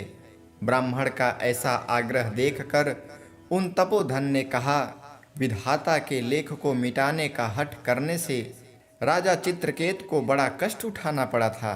इसलिए दैव जिसके उद्योग को कुचल देता है, उस पुरुष के समान तुम्हें भी पुत्र से सुख नहीं मिलेगा। तुमने तो बड़ा हठ पकड़ रखा है और अर्थी के रूप में तुम मेरे सामने उपस्थित हो। ऐसी दशा में मैं तुमसे क्या कहूँ? जब महात्मा जी ने देखा कि यह किसी प्रकार अपना आग्रह नहीं छोड़ता, तब उन्होंने उसे एक फल देकर कहा, इसे तुम अपनी पत्नी को खिला देना, इससे उसके एक पुत्र होगा। तुम्हारी स्त्री को 1 साल तक सत्य, शौच, दया, दान और एक समय ही अन्न खाने का नियम रखना चाहिए। यदि वह ऐसा करेगी तो बालक बहुत ही शुद्ध स्वभाव वाला होगा। यो कहकर वे योगी राज चले गए और ब्राह्मण अपने घर लौट आया। वहां आकर उसने वह फल अपनी स्त्री के हाथ में दे दिया और स्वयं कहीं चला गया। उसकी स्त्री तो कुटिल स्वभाव की थी ही। वह रो रो कर अपनी एक सखी से कहने लगी, सखी, मुझे तो बड़ी चिंता हो गई। मैं तो यह फल नहीं खाऊंगी। फल खाने से गर्भ रहेगा और गर्भ से पेट बढ़ जाएगा, फिर कुछ खाया पिया जाएगा नहीं। इससे मेरी शक्ति क्षीण हो जाएगी। तब बता, घर का धंधा कैसे होगा? और दैववश यदि कहीं गांव में डाकुओं का आक्रमण हो गया तो गर्भिणी स्त्री कैसे भागेगी? यदि सुखदेव जी की तरह यह गर्भ भी पेट में ही रह गया तो इसे बाहर कैसे निकाला जाएगा? और कहीं प्रसव काल के समय वह टेढ़ा हो गया तो फिर प्राणों से ही हाथ धोना पड़ेगा। यों भी प्रसव के समान बड़ी भयंकर पीड़ा होती है। मैं सुकुमारी भला यह सब कैसे सह सकूंगी? मैं जब दुर्बल पड़ जाऊंगी तब ननद रानी आकर घर का सब माल मता समेट ले जाएंगी और मुझसे तो सत्य शौचादि नियमों का पालन होना भी कठिन ही नजर आता है। कठिन ही जान पड़ता है। जो स्त्री बच्चा जनती है उसे उस बच्चे के लालन पालन में भी बड़ा कष्ट होता है। मेरे विचार से तो बंध्या या विधवा स्त्रियां ही सुखी हैं। मन में ऐसे ही तरह तरह के कुतर्क उठने से उसने वह फल नहीं खाया और जब उसके पति ने पूछा, फल खा लिया? तब उसने कहा, हाँ, खा लिया। एक दिन उसकी बहन अपने आप ही उसके घर आई। तब उसने अपनी बहन को सारा वृत्तांत सुनाकर कहा कि मेरे मन में बड़ी चिंता है। मैं इस दुख के कारण दिनों दिन दुबली होती जा रही हूँ। बहन, मैं क्या करूँ? तब बहन ने कहा, मेरे पेट में बच्चा है। प्रसव होने पर वह बालक मैं तुझे दे दूंगी। तब तक तू गर्भवती के समान घर में गुप्त रूप से सुख से रह। तू मेरे पति को कुछ धन दे देगी तो वे तुझे अपना बालक दे देंगे। हम ऐसी युक्ति करेंगे कि जिससे सब लोग यही कहें कि इसका बालक 6 महीने का होकर मर गया और मैं नित्य प्रति तेरे घर आकर उस बालक का पालन पोषण करती रहूंगी। तो उस समय इसकी जांच करने के लिए यह फल गौ को खिला दे। ब्राह्मणी ने स्त्री स्वभाववश जो जो उसकी बहन ने कहा था वैसे ही सब किया।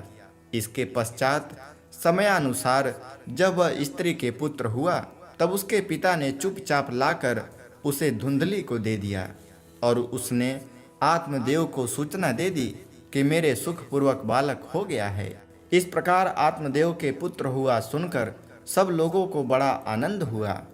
ब्राह्मणों ने उसका जात कर्म संस्कार करके ब्राह्मणों को दान दिया और उसके द्वार पर गाना बजाना तथा अनेक प्रकार के मांगलिक कृत्य होने लगे। धुंधली ने अपने पति से कहा, मेरे स्तनों में तो दूध ही नहीं है, फिर गौ आदि किसी अन्य जीव के दूध से मैं इस बालक का किस प्रकार पालन करूंगी। मेरी बहन के अभी बालक हुआ था, वह मर गया, उसे बुलाकर अपने यहाँ रख लें तो वह आपके इस बच्चे का पालन पोषण कर लेगी। तब पुत्र की रक्षा के लिए आत्मदेव ने वैसा ही किया तथा माता धुंधली ने उस बालक का नाम धुंधकारी रखा। इसके बाद 3 महीने बीतने पर उस गौ के भी एक मनुष्यकार बच्चा हुआ। वह सर्वांग सुंदर, दिव्य, निर्मल तथा सुवर्ण की कांति वाला था।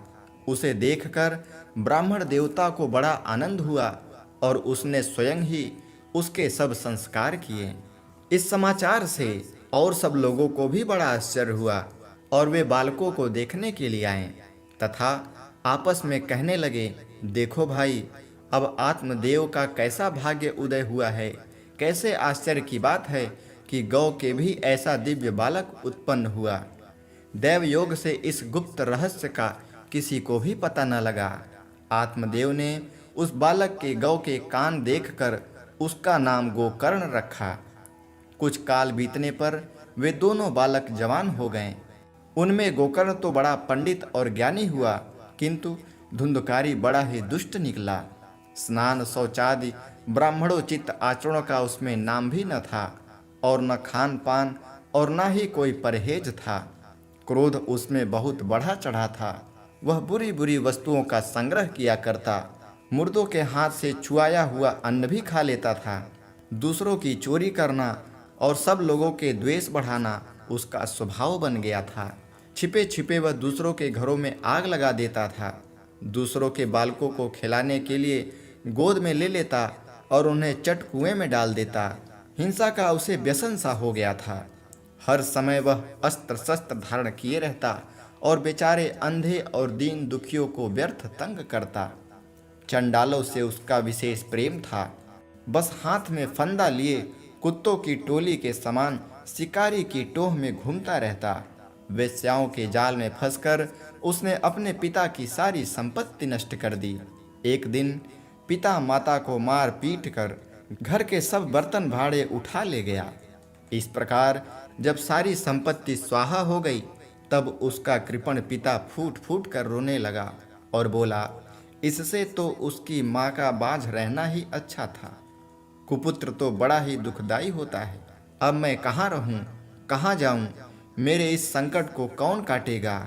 हाय, मेरे ऊपर तो बड़ी विपत्ति आ पड़ी है। इस दुख के कारण अवश्य मुझे एक दिन प्राण छोड़ने पड़ेंगे।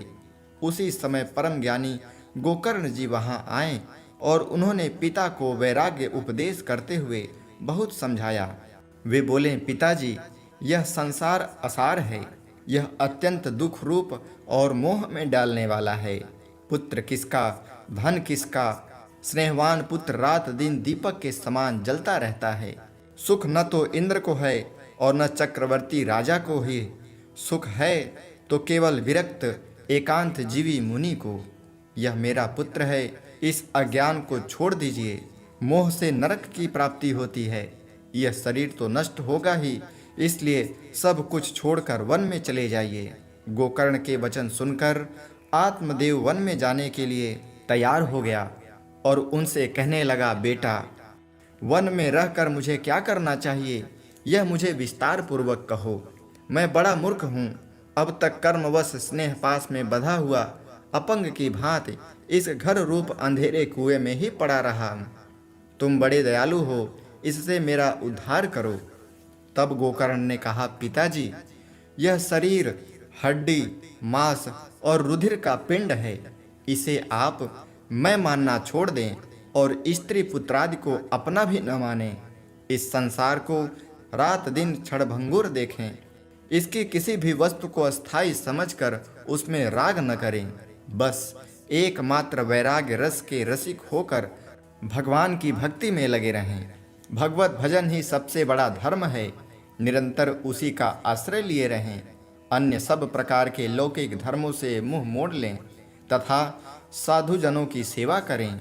भोगों की लालसा को पास न भटकने दें तथा जल्दी से जल्दी दूसरों के गुण दोषों का विचार करना छोड़कर एकमात्र भगवत सेवा और भगवान की कथाओं के रस का ही पान करें। इस प्रकार पुत्र की वाणी से प्रभावित होकर आत्मदेव ने घर छोड़ दिया और वन की यात्रा की। यद्यपि उसकी आयु उस समय 60 वर्ष की हो चुकी थी, फिर भी बुद्धि में पूरी दृढ़ता थी। वहाँ रात दिन भगवान की सेवा पूजा करने से और नियम पूर्वक भागवत के 10वें स्कंध का पाठ करने से उसने भगवान श्री कृष्णचंद्र को प्राप्त कर लिया। 5वां अध्याय, धुंधकारी की प्रेत योनि की प्राप्ति और उससे उद्धार। सूत जी कहते हैं, सौनक जी, पिता के वन में चले जाने पर एक दिन धुंधकारी ने अपनी माता को बहुत पीटा और कहा, बता धन कहाँ है, नहीं तो अभी तेरी लुआठी यानी जलती लकड़ी से खबर लूँगा। उसकी इस धमकी से डरकर और पुत्र के उपद्रव से दुखी होकर वह रात्रि के समय में कुएं में जा गिरी और इससे उसकी मृत्यु हो गई। योगनिष्ठ गोकर्ण जी तीर्थ यात्रा के लिए निकल गए। उन्हें इन घटनाओं से कोई सुख या दुख नहीं होता था, क्योंकि उनका न कोई मित्र था न शत्रु। धुंधकारी 5 वेश्याओं के साथ घर में रहने लगा। उनके लिए भोग सामग्री जुटाने की चिंता ने उसकी बुद्धि नष्ट कर दी और वह नाना प्रकार के अत्यंत क्रूर कर्म करने लगा। एक दिन उन कुलटाओं ने उससे बहुत से गहने मांगे। वह तो काम से अंधा हो रहा था। मौत की उसे कभी याद नहीं आती थी। बस उन्हें जुटाने के लिए वह घर से निकल पड़ा। वह जहाँ तहाँ से बहुत सारा धन चुराकर घर लौट आया तथा उन्हें कुछ सुंदर वस्त्र और आभूषण ला कर दिए। चोरी का बहुत सारा माल देखकर रात्रि के समय स्त्रियों ने विचार किया कि यह नित्य ही चोरी करता है, इसलिए इसे किसी दिन अवश्य राजा पकड़ लेगा। राजा यह सारा धन छीनकर इसे निश्चित ही प्राणदंड देगा। जब एक दिन उसे मरना ही है, तब हम ही धन की रक्षा के लिए गुप्त रूप से इसको क्यों न मार डालें। इसे मारकर हम इसका माल ताल लेकर यहाँ से कहीं चली जाएंगी। ऐसा निश्चय कर उन्होंने सोए हुए धुंधकारी को रस्सियों से कस दिया और उसके गले में फांसी लगाकर उसे मारने का प्रयत्न किया। इससे जब वह जल्दी न मरा तो उन्हें बड़ी चिंता हुई। तब उन्होंने उसके मुख पर बहुत से दहकते अंगारे डाले। इससे वह अग्नि की लपटों से बहुत छटपटा कर मर गया। उन्होंने उसके शरीर को एक गड्ढे में डालकर गाड़ दिया। सच है, स्त्रियां प्रायः बड़ी दुस्साहसी होती हैं। उनके इस कृत्य का किसी को भी पता न चला। लोगों के पूछने पर कह देती थी कि हमारे प्रियतम पैसे के लोभ में अब की बार कहीं दूर चले गए हैं, इसी वर्ष के अंदर लौट आएंगे। बुद्धिमान पुरुष को दुष्टा स्त्रियों का कभी विश्वास न करना चाहिए। जो मूर्ख इनका विश्वास करता है उसे दुखी होना पड़ता है। इनकी वाणी तो अमृत के समान कामियों के हृदय में रस का संचार करती है, किंतु हृदय छुरे की धार के समान तीक्ष्ण होता है। भला इन स्त्रियों का कौन प्यारा है। वे कुलटाएं धुंधकारी की सारी संपत्ति समेटकर वहां से चंपत हो गईं। उनके ऐसे न जाने कितने पति थे और धुंधकारी अपने कुकर्मों के कारण भयंकर प्रेत हुआ। वह बवंडर के रूप में सर्वदा 10 दिशाओं में भटकता रहता था तथा शीत घाम से संतप्त और भूख प्यास से व्याकुल होने के कारण हा दैव चिल्लाता रहता था, परंतु उसे कहीं भी कोई आश्रय न मिला। कुछ काल बीतने पर गोकर्ण ने भी लोगों के मुख से धुंधकारी की मृत्यु का समाचार सुना। तब उसे अनाथ समझकर उन्होंने उसका गया जी में श्राद्ध किया और भी जहाँ तहाँ वे जाते थे उसका श्राद्ध अवश्य करते थे। इस प्रकार घूमते घूमते गोकर्ण जी अपने नगर में आए और रात्रि के समय दूसरों की दृष्टि से बचकर सीधे अपने घर के आंगन में सोने के लिए पहुँचे। वहाँ अपने भाई को सोया देख आधी रात के समय धुंधकारी ने अपना बड़ा विराट रूप दिखाया। वह कभी भेड़ा, कभी हाथी, कभी भैंसा, कभी इंद्र और कभी अग्नि का रूप धारण करता। अंत में वह मनुष्य के आकार में प्रकट हुआ। ये विपरीत अवस्थाएं देखकर गोकर्ण ने निश्चय किया कि यह कोई दुर्गति को प्राप्त हुआ जीव है। तब उन्होंने उससे धैर्यपूर्वक पूछा। गोकर्ण ने कहा, तू कौन है? रात्रि के समय ऐसे भयानक रूप क्यों दिखा रहा है? तेरी यह दशा कैसे हुई? हमें बता तो सही। तू प्रेत है, पिशाच है अथवा कोई राक्षस है? सूत जी कहते हैं, गोकर्ण के इस प्रकार पूछने पर वह बार बार जोर जोर से रोने लगा। उसमें बोलने की शक्ति नहीं थी, इसलिए उसने केवल संकेत मात्र किया। तब गोकर्ण ने अंजलि में जल लेकर उसे अभिमंत्रित करके उस पर छिड़का। इससे उसके पापों का कुछ शमन हुआ और वह इस प्रकार कहने लगा। प्रेत बोला, मैं तुम्हारा भाई हूँ, मेरा नाम है धुंधकारी। मैंने अपने ही दोष से अपना ब्राह्मणत्व नष्ट कर दिया। मेरे कुकर्मों की गिनती नहीं की जा सकती। मैं तो महान अज्ञान में चक्कर काट रहा था, इसी से मैंने लोगों की बड़ी हिंसा की। अंत में कुल्टा स्त्रियों ने मुझे तड़पा तड़पा कर मार डाला। इसी से अब प्रेत योनि में पड़कर यह दुर्दशा भोग रहा हूँ।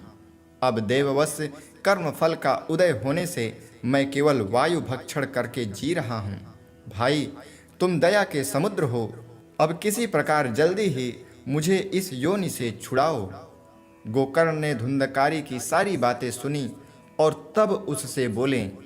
गोकर्ण ने कहा, भाई, मुझे इस बात का बड़ा आश्चर्य है। मैंने तुम्हारे लिए विधि पूर्वक गया जी में पिंडदान किया, फिर भी तुम प्रेत योनि से मुक्त कैसे नहीं हुए? यदि गया श्राद्ध से भी तुम्हारी मुक्ति नहीं हुई, तब इसका और कोई उपाय नहीं है। अच्छा, तुम सब बात खोल कर कहो, मुझे अब क्या करना चाहिए? तब प्रेत ने कहा, मेरी मुक्ति सैकड़ों गया श्राद्ध करने से भी नहीं हो सकती। अब तो तुम इसका कोई और उपाय सोचो। प्रेत की यह बात सुनकर गोकर्ण को बड़ा आश्चर्य हुआ। वे कहने लगे, यदि सैकड़ों गया श्राद्धों से भी तुम्हारी मुक्ति नहीं हो सकती, तब तो तुम्हारी मुक्ति असंभव ही है। अच्छा, अभी तो तुम निर्भय होकर अपने स्थान पर रहो। मैं विचार करके तुम्हारी मुक्ति के लिए कोई दूसरा उपाय करूंगा। गोकर्ण की आज्ञा पाकर धुंधकारी वहां से अपने स्थान पर चला गया। इधर गोकर्ण ने रात भर विचार किया, तब भी उन्हें कोई उपाय नहीं सूझा। प्रातःकाल उनको आया देख लोग प्रेम से उनसे मिलने आए। तब गोकर्ण ने रात में जो कुछ जिस प्रकार हुआ सब उन्हें सुना दिया। उनमें से जो लोग विद्वान, योगनिष्ठ, ज्ञानी और वेद यज्ञ थे, उन्होंने भी अनेकों शास्त्रों को उलट पलट कर देखा, तो भी उनकी मुक्ति का कोई उपाय न मिला। तब सब ने यही निश्चय किया कि इस विषय में सूर्य नारायण को आज्ञा करें, वही करना चाहिए। अतः गोकर्ण ने अपने तपोबल से सूर्य की गति को रोक दिया। उन्होंने स्तुति की, भगवान, आप सारे संसार के साक्षी हैं, मैं आपको नमस्कार करता हूँ। आप मुझे कृपा करके धुंधकारी की मुक्ति का साधन बताइए। गोकर्ण की यह प्रार्थना सुनकर सूर्यदेव ने दूर से ही स्पष्ट शब्दों में कहा, श्रीमद् भागवत से मुक्ति हो सकती है, इसलिए तुम उसका सप्ताह पारायण करो। सूर्य का यह धर्ममय वचन वहां सभी ने सुना। तब सब ने यही कहा कि प्रयत्न पूर्वक यही करो, है भी यह साधन बहुत सरल। अतः गोकर्ण जी भी तदनुसार निश्चय करके कथा सुनाने के लिए तैयार हो गए। देश और गांवों से अनेकों लोग कथा सुनने के लिए आए। बहुत से लंगड़े, लूले, अंधे, बूढ़े और मंद बुद्धि पुरुष भी अपने पापों की निवृत्ति के उद्देश्य से वहां आए। इस प्रकार वहां इतनी भीड़ हो गई कि उसे देखकर देवताओं को भी आश्चर्य होता था। जब गोकर्ण जी व्यास गद्दी पर बैठकर कथा कहने लगे, तब वह प्रेत भी वहां आ पहुंचा और इधर उधर बैठने के लिए स्थान ढूंढने लगा। इतने में ही उसकी दृष्टि एक सीधे रखे हुए 7 गांठ के बांस पर पड़ी। उसी के नीचे के छिद्र में घुसकर वह कथा सुनने के लिए बैठ गया। वायु रूप होने के कारण वह बाहर कहीं बैठ नहीं सकता था, इसलिए बांस में घुस गया। गोकर्ण जी ने एक वैष्णव ब्राह्मण को मुख्य श्रोता बनाया और प्रथम स्कंद से ही स्पष्ट स्वर में कथा सुनानी आरंभ कर दी। सायंकाल के समय कथा को विश्राम दिया गया। तब एक बड़ी विचित्र बात हुई। वहां सभासदों को देखते देखते उस बांस की एक गांठ तड़ तड़ शब्द करती फट गई। इसी प्रकार दूसरे दिन सायंकाल में दूसरी गांठ फटी और तीसरे दिन उसी समय तीसरी। इस प्रकार 7 दिनों में 7 गांठों को फोड़कर धुंधकारी 12 स्कंधों के सुनने से पवित्र होकर प्रेत योनि से मुक्त हो गया और दिव्य रूप धारण करके सबके सामने प्रकट हुआ। उसका मेद के समान श्याम शरीर पीतांबर और तुलसी की मालाओं से सुशोभित था तथा सिर पर मनोहर मुकुट और कानों में कमनीय कुंडल झिलमिला रहे थे। उसने तुरंत अपने भाई गोकर्ण को प्रणाम करके कहा, भाई, तुमने कृपा करके मुझे प्रेत योनि की यातनाओं से मुक्त कर दिया। यह प्रेत पीड़ा का नाश करने वाली श्रीमद् भागवत की कथा धन्य है तथा श्री कृष्ण चंद्र के धाम की प्राप्ति करने वाला इसका सप्ताह पारायण भी धन्य है। जब सप्ताह श्रवण का योग लगता है तब सब पाप थर्रा उठते हैं कि अब यह भागवत की कथा जल्दी ही हमारा अंत कर देगी। जिस प्रकार आग गीली सूखी छोटी बड़ी सब तरह की लकड़ियों को जला डालती है, उसी प्रकार यह सप्ताह श्रवण मन वचन और कर्म द्वारा किए हुए नए पुराने छोटे बड़े सभी पापों को भस्म कर देती है। विद्वानों ने देवताओं की सभा में कहा कि जो लोग इस भारतवर्ष में श्रीमद् भागवत की कथा नहीं सुनते उनका जन्म वृथा ही है।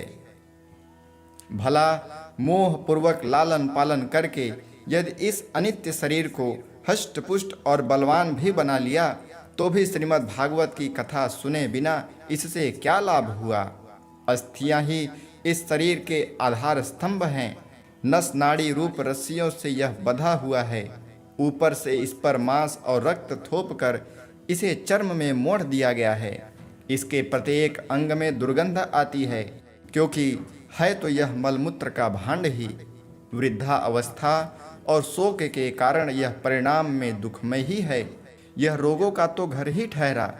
यह निरंतर किसी न किसी कामना से पीड़ित रहता है, कभी इसकी तृप्ति नहीं होती। इसे धारण किए रहना भी एक भार ही है। इसके रोम रोम में दोष भरे हुए हैं और नष्ट होने में इसे एक क्षण भी नहीं लगता। अंत में यदि इसे गाड़ दिया जाए तो इसके कीड़े बन जाते हैं। कोई पशु खा जाता है तो यह विष्ठा हो जाता है और अग्नि में जला दिया जाता है तो भस्म की ढेरी हो जाता है। यह 3 ही इसकी गतियां बताई गई हैं। ऐसे अस्थिर शरीर से मनुष्य अविनाशी फल देने वाला काम क्यों नहीं बना लेता। जो अन्न प्रातः काल पकाया जाता है वह सायंकाल तक बिगड़ जाता है, फिर उसी के रस से पुष्ट हुए शरीर की नित्यता कैसी। इस लोक में सप्ताह श्रवण करने से भगवान की शीघ्र ही प्राप्ति हो सकती है। अतः सब प्रकार के दोषों की निवृत्ति के लिए एकमात्र यही साधन है। जो लोग भागवत की कथा से वंचित हैं वे तो जल में बुदबुदे और जीवों में मच्छरों के समान केवल मरने के लिए ही पैदा होते हैं। भला जिसके प्रभाव से जड़ और सूखे हुए बांस की गांठें फट सकती हैं, उस भागवत कथा का श्रवण करने से चित्त की गांठों का खुल जाना कौन सी बड़ी बात है। सप्ताह श्रवण करने से मनुष्य के हृदय की गांठ खुल जाती है। उसके समस्त संशय छिन्न भिन्न हो जाते हैं और सारे कर्म क्षीण हो जाते हैं। भागवत कथा रूप तीर्थ संसार के कीचड़ को धोने में बड़ा ही पटु है। विद्वानों का कथन है कि जब यह हृदय में स्थित हो जाता है तब मनुष्य की मुक्ति निश्चित ही समझनी चाहिए। जिस समय धुंधकारी यह सब बातें कह रहा था, जिसके लिए बैकुंठवासी पार्षदों सहित यह विमान उतरा, उससे सब लोग मंडलाकार प्रकाश फैल रहा था। सब लोगों के सामने ही धुंधकारी उस विमान पर चढ़ गया। तब उस विमान पर आए हुए पार्षदों को देखकर उनसे गोकर्ण ने यह बात कही। गोकर्ण ने पूछा, भगवान के प्रिय पार्षदों, यहाँ तो हमारे अनेकों शुद्ध हृदय श्रोतागण हैं। उन सब के लिए आप लोग एक साथ बहुत से विमान क्यों नहीं लाएं? हम देखते हैं कि यहाँ सभी ने समान रूप से कथा सुनी है, फिर फल में इस प्रकार का भेद क्यों हुआ, यह बताइए। तब भगवान के सेवकों ने कहा, हे मानद, इस फल भेद का कारण इनके श्रवण का भेद ही है। यह ठीक है कि श्रवण तो सबने समान रूप से ही किया है, किंतु इसके जैसा मनन नहीं किया। इसी से एक साथ भजन करने पर भी उसके फल में भेद रहा। इस प्रेत ने 7 दिनों तक निराहार रहकर श्रवण किया था तथा सुने हुए विषय का स्थिर चित्त से यह खूब मनन निधिध्यासन भी करता रहता था। जो ज्ञान दृढ़ नहीं होता वह व्यर्थ हो जाता है। इसी प्रकार ध्यान न देने से श्रवण का, संदेह से मंत्र का और चित्त के इधर उधर भटकते रहने से जप का भी कोई फल नहीं होता। वैष्णवहीन देश, अपात्र को कराए हुआ श्राद्ध का भोजन, अश्रोत्रिय को दिया हुआ दान एवं आचरणहीन कुल, इन सब का नाश हो जाता है। गुरु वचनों में विश्वास, दीनता का भाव, मन के दोषों पर विजय और कथा में चित्त की एकाग्रता इत्यादि नियमों का यदि पालन किया जाए तो श्रवण का यथार्थ फल मिलता है। यदि ये श्रोता फिर से श्रीमद् भागवत की कथा सुने तो निश्चय ही सबको वैकुंठ की प्राप्ति होगी। और गोकर्ण जी, आपको तो भगवान स्वयं आकर गोलोक धाम में लेकर जाएंगे। यूँ कहकर वे सब पार्षद हरि कीर्तन करते वैकुंठ लोक को चले गए। श्रवण मास में गोकर्ण जी ने फिर उसी प्रकार सप्ताह क्रम से कथा कही और उन श्रोताओं ने उसे फिर सुना। नारद जी, इस कथा की समाप्ति पर जो कुछ हुआ अब आप वह सुनिए। वहाँ भक्तों से भरे हुए विमानों के साथ भगवान प्रकट हुए। सब ओर से खूब जय जयकार और नमस्कार की ध्वनियाँ होने लगीं। भगवान स्वयं हर्षित होकर अपने 5 जन्य शंख की ध्वनि करने लगे और उन्होंने गोकर्ण को हृदय से लगाकर अपने ही समान बना लिया। उन्होंने क्षण भर में ही अन्य सब श्रोताओं को भी मेघ के समान श्याम वर्ण, रेशमी पीताम्बरधारी तथा किरीट और कुंडलादि से विभूषित कर दिया। उस गांव में कुत्ते और चंडाल पर्यंत जितने भी जीव थे वे सभी गोकर्ण जी की कृपा से विमानों पर चढ़ा लिए गए तथा जहां योगी राज जाते हैं उस भगवत धाम में वे भेज दिए गए। इस प्रकार भक्त वत्सल भगवान श्री कृष्ण कथा श्रवण से प्रसन्न होकर गोकर्ण जी को साथ ले अपने ग्वाल बालों के प्रिय गोलोक धाम में चले गए। पूर्व काल में जैसे अयोध्यावासी भगवान श्री राम के साथ साकेत धाम सिधारे थे, उसी प्रकार भगवान श्री कृष्ण उन सब को योगी दुर्लभ गोलोक धाम को ले गए, जिस लोक में सूर्य, चंद्रमा और सिद्धों की भी गति नहीं होती। उसमें वे श्रीमद् भागवत श्रवण करने से चले गए। नारद जी, सप्ताह यज्ञ के द्वारा कथा श्रवण करने से जैसा उज्ज्वल फल संचित होता है उसके विषय में हम आपसे कहते हैं।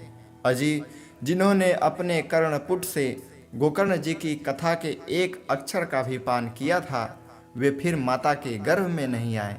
जिस गति को लोग वायु, जल या पत्ते खाकर शरीर सुखाने से, बहुत काल तक घोर तपस्या करने से और योगाभ्यास से भी नहीं पा सकते, उसे वे सप्ताह श्रवण से सहज में ही प्राप्त कर लेते हैं। इस परम पवित्र इतिहास का पाठ चित्रकूट पर विराजमान मुनीश्वर सांडिल्य भी ब्रह्मानंद में मग्न होकर करते रहते हैं।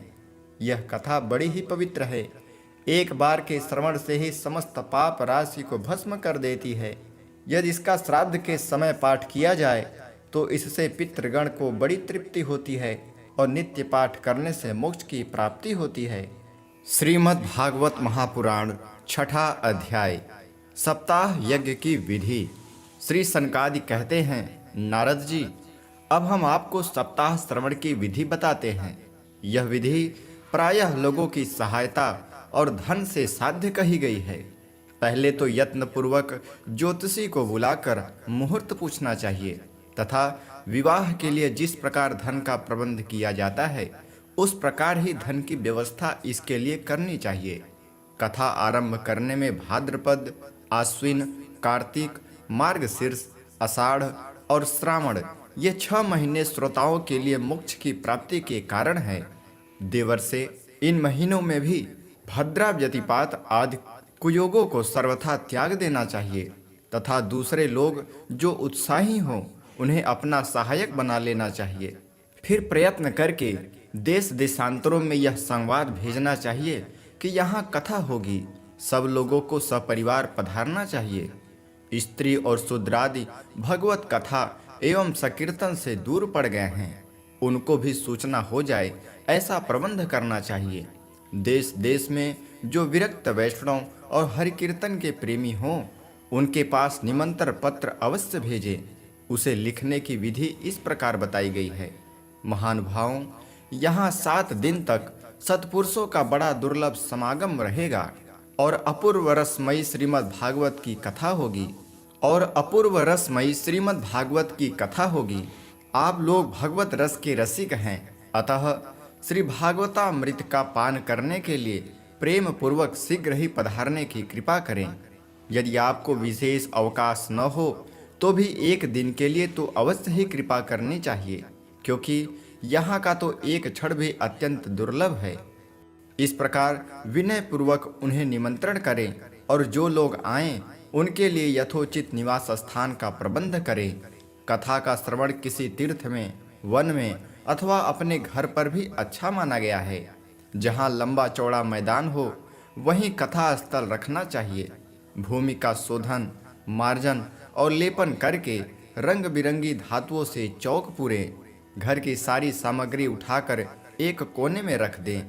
5 दिन पहले से ही यत्नपूर्वक बहुत से बिछाने के वस्त्र एकत्र कर लें तथा केले के खंभों से सुशोभित एक ऊंचा मंडप तैयार कराएं।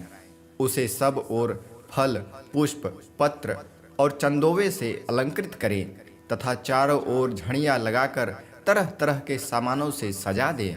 उस मंडप में कुछ ऊंचाई पर 7 विशाल लोकों की कल्पना करें और उनमें विरक्त ब्राह्मणों को बुला बुला कर बैठाएं।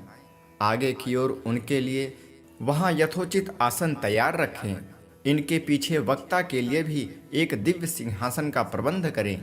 यदि वक्ता का मुख उत्तर की ओर रहे तो श्रोता पूर्वाभिमुख होकर बैठे, और यदि वक्ता पूर्वाभिमुख रहे तो श्रोता को उत्तर की ओर मुख करके बैठना चाहिए, अथवा वक्ता और श्रोता को पूर्वमुख होकर बैठना चाहिए। देश काल आदि को जानने वाले महान भाव ने श्रोताओं के लिए ऐसा ही नियम बताया है। जो वेद शास्त्र की स्पष्ट व्याख्या करने में समर्थ हो, तरह तरह के दृष्टांत दे सकता हो तथा विवेकी और अत्यंत निष्प्रिय हो, ऐसे विरक्त और विष्णु भक्त ब्राह्मण को वक्ता बनाना चाहिए। श्रीमद् भागवत के प्रवचन में ऐसे लोगों को नियुक्त नहीं करना चाहिए जो पंडित होने पर भी अनेक धर्मों के चक्कर में पड़े हुए स्त्री लंपट एवं पाखंड के प्रचारक हों। वक्ता के पास ही उसकी सहायता के लिए एक वैसा ही विद्वान और स्थापित करना चाहिए, वह भी सब प्रकार के संशयों की निवृत्ति करने में समर्थ। कथा प्रारंभ के दिन से 1 दिन पूर्व व्रत ग्रहण करने के लिए वक्ता को क्षौर करा लेना चाहिए तथा अरुणोदय के समय शौच से निवृत्त होकर अच्छी तरह स्नान करें और संध्यादि अपने नित्य कर्मों को संक्षेप में समाप्त करके कथा के विघ्नों की निवृत्ति के लिए गणेश जी का पूजन करें। तदंतर पितृगण का तर्पण कर पूर्व पापों की शुद्धि के लिए प्रायश्चित करें और एक मंडल बनाकर उसमें श्री हरि को स्थापित करें। भगवान श्री कृष्ण को लक्ष्य करके मंत्रोच्चारण पूर्वक क्रमशः षोडशोपचार विधि से पूजन करें और उसके पश्चात प्रदक्षिणा तथा नमस्कार आदि कर इस प्रकार स्तुति करें। करुणानिधान, मैं संसार सागर में डूबा हुआ और बड़ा दीन हूँ। कर्मों के मोह रूपी ग्रास ने मुझे पकड़ रखा है। आप इस संसार सागर से मेरा उद्धार कीजिए। इसके पश्चात धूप दीप आदि सामग्रियों से श्रीमद् भागवत की भी बड़े उत्साह और प्रीतिपूर्वक विधि विधान से पूजा करें। फिर पुस्तक के आगे नारियल रखकर नमस्कार करें और प्रसन्न चित्त इस प्रकार स्तुति करें। श्रीमद् भागवत के रूप में आप साक्षात श्री कृष्ण चंद्र ही विराजमान हैं। नाथ, मैंने भवसागर से छुटकारा पाने के लिए आपकी शरण ली है। मेरा यह मनोरथ आप बिना किसी विघ्न बाधा के सांगोपांग पूरा करें। केशव, मैं आपका दास हूँ। इस प्रकार दीन वचन कहकर फिर वक्ता का पूजन करें। उसे सुंदर वस्त्राभूषणों से विभूषित करें और फिर पूजा के पश्चात उसकी इस प्रकार स्तुति करें। सुख स्वरूप भगवान, आप समझाने की कला में कुशल और सब शास्त्रों में पारंगत हैं। कृपया इस कथा को प्रकाशित करके मेरा अज्ञान दूर करें। फिर अपने कल्याण के लिए प्रसन्नता पूर्वक उनके सामने नियम ग्रहण करें और 7 दिनों तक यथाशक्ति उसका पालन करें। कथा में विघ्न न हो इसके लिए 5 ब्राह्मणों को और वर्ण करें। वे द्वादशाक्षर मंत्र द्वारा भगवान के नामों का जाप करें। फिर ब्राह्मण अन्य विष्णु भक्त एवं कीर्तन कराने वालों को नमस्कार करके उनकी पूजा करें और उनकी आज्ञा पाकर स्वयं भी आसन पर बैठ जाएं। जो पुरुष लोक संपत्ति, धन, घर और पुत्रादि की चिंता छोड़कर शुद्ध चित्त से केवल कथा में ही ध्यान रखता है, उसे उसके श्रवण का उत्तम फल मिलता है। बुद्धिमान वक्ता को चाहिए कि सूर्योदय से कथा आरंभ करे, 3:30 पहर तक मध्यम स्वर से अच्छी तरह कथा बाँचे, दोपहर के समय 2 घड़ी तक कथा बंद रखे। उस समय कथा के प्रसंग के अनुसार वैष्णव को भी भगवान के गुणों का कीर्तन करना चाहिए, व्यर्थ बातें नहीं करनी चाहिए। कथा के समय मल मूत्र के वेग को काबू में रखने के लिए अल्पाहार सुखकारी होता है, इसलिए श्रोता केवल एक ही समय हविष्यान्न भोजन करे। यदि शक्ति हो तो 7 दिन निराहार रहकर कथा सुने अथवा केवल घी या दूध पीकर सुखपूर्वक श्रवण करे अथवा फलाहार या एक समय ही भोजन करे, जिससे जैसा नियम सुभीति से सध सके उसी को कथा श्रवण के लिए ग्रहण करें। मैं तो उपवास की अपेक्षा भोजन करना अच्छा समझता हूँ, यदि वह कथा श्रवण में सहायक हो। यदि उपवास से श्रवण में बाधा पहुँचती हो तो वह भी किसी काम का नहीं। नारद जी, नियम से सप्ताह सुनने वाले पुरुष के लिए नियम सुनिए। विष्णु भक्त की दीक्षा से रहित पुरुष कथा श्रवण का अधिकारी नहीं है। जो पुरुष नियम से कथा सुने उसे ब्रह्मचर्य से रहना, भूमि पर सोना और नित्य प्रति कथा समाप्त होने पर पत्तल में भोजन करना चाहिए। दाल, मधु, तेल, गरिष्ठ अन्न, भाव दूषित पदार्थ और बासी अन्न, इनका उसे सर्वदा ही त्याग करना चाहिए। काम, क्रोध, मद, मान, मत्सर, लोभ, दंभ, मोह और द्वेष को तो अपने पास भी नहीं बटकने देना चाहिए। वह वेद, वैष्णव, ब्राह्मण, गुरु, गोसेवक तथा स्त्री, राजा और महापुरुषों की निंदा से भी बचे। नियम से कथा सुनने वाले पुरुष को रजस्वला स्त्री, अंत्यज, म्लेच्छ, पतित, गायत्रीहीन द्विज, ब्राह्मणों से द्वेष करने वाले तथा वेद को न मानने वाले पुरुषों से बात नहीं करनी चाहिए। सर्वदा सत्य, शौच, दया, मौन, सरलता, विनय और उदारता का बर्ताव करना चाहिए। धनहीन, क्षय रोगी, किसी अन्य रोग से पीड़ित, भाग्यहीन, पापी, पुत्रहीन और मुमुक्ष भी यह कथा श्रवण करे।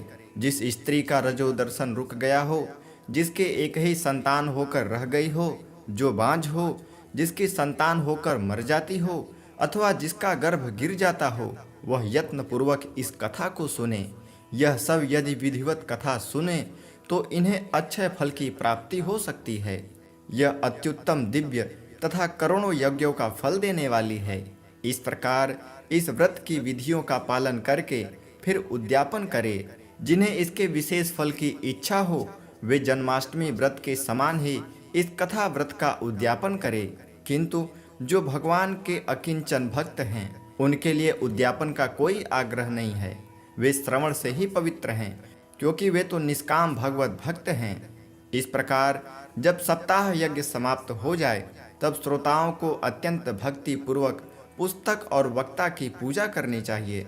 फिर वक्ता श्रोताओं को प्रसाद, तुलसी और प्रसादी मालाएं दें तथा सब लोग मृदंग और झांझ की मनोहर ध्वनि से सुंदर कीर्तन करें।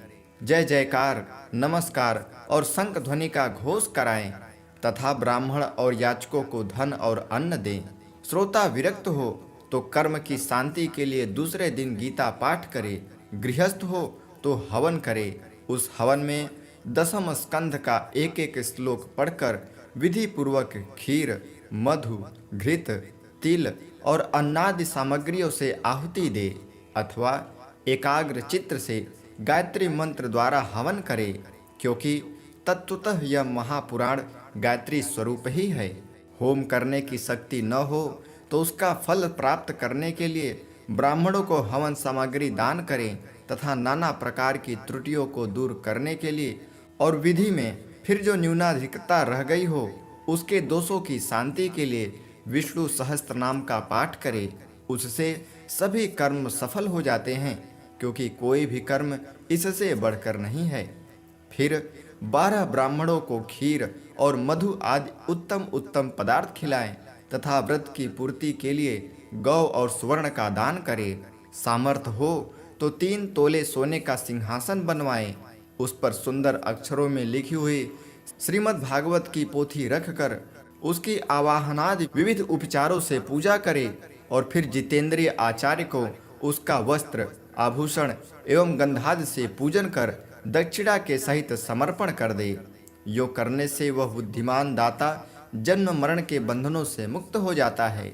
यह सप्ताह पारायण की विधि सब पापों की निवृत्ति करने वाली है। इसका इस प्रकार ठीक ठीक पालन करने से यह मंगलमय भागवत पुराण अभीष्ट फल प्रदान करता है तथा अर्थ, धर्म, काम और मोक्ष चारों की प्राप्ति का साधन हो जाता है, इसमें संदेह नहीं है।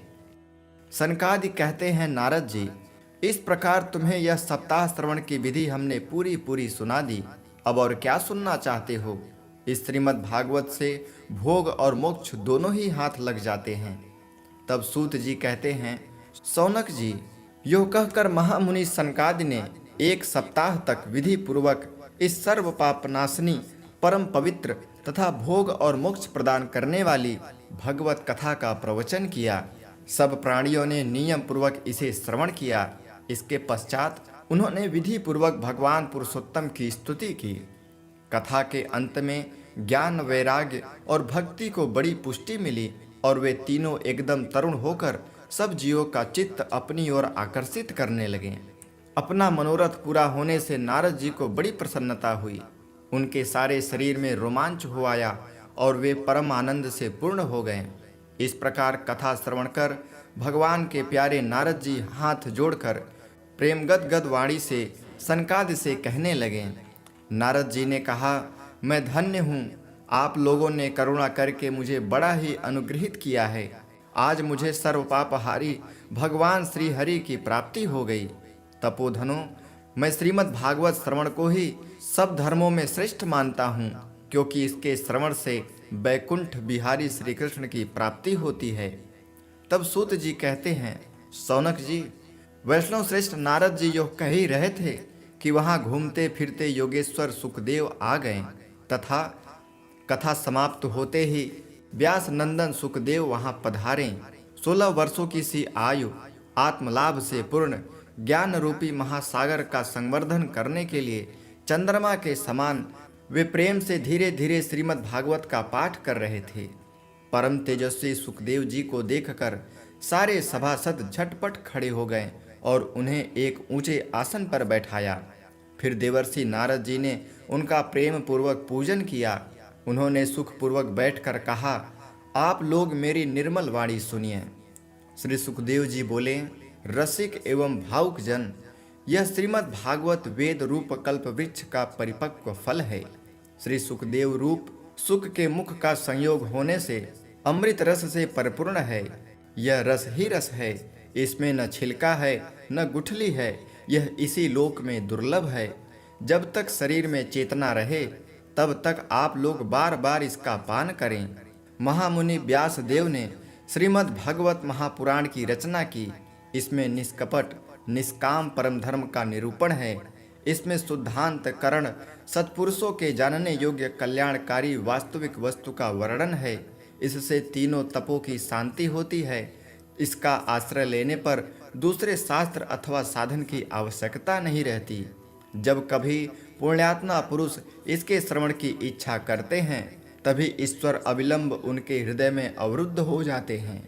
यह भागवत पुराणों का तिलक और वैष्णवों का धन है।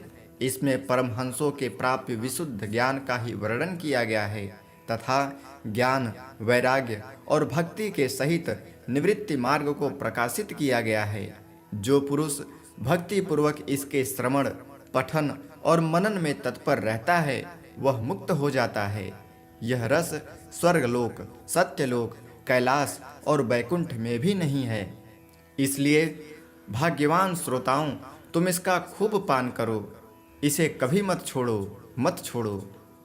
सूत जी कहते हैं, श्री सुखदेव जी इस प्रकार कह ही रहे थे कि उस सभा में बीचों बीच प्रहलाद, बलि, उद्धव और अर्जुन आदि पार्षदों सहित साक्षात श्री हरि प्रकट हो गए।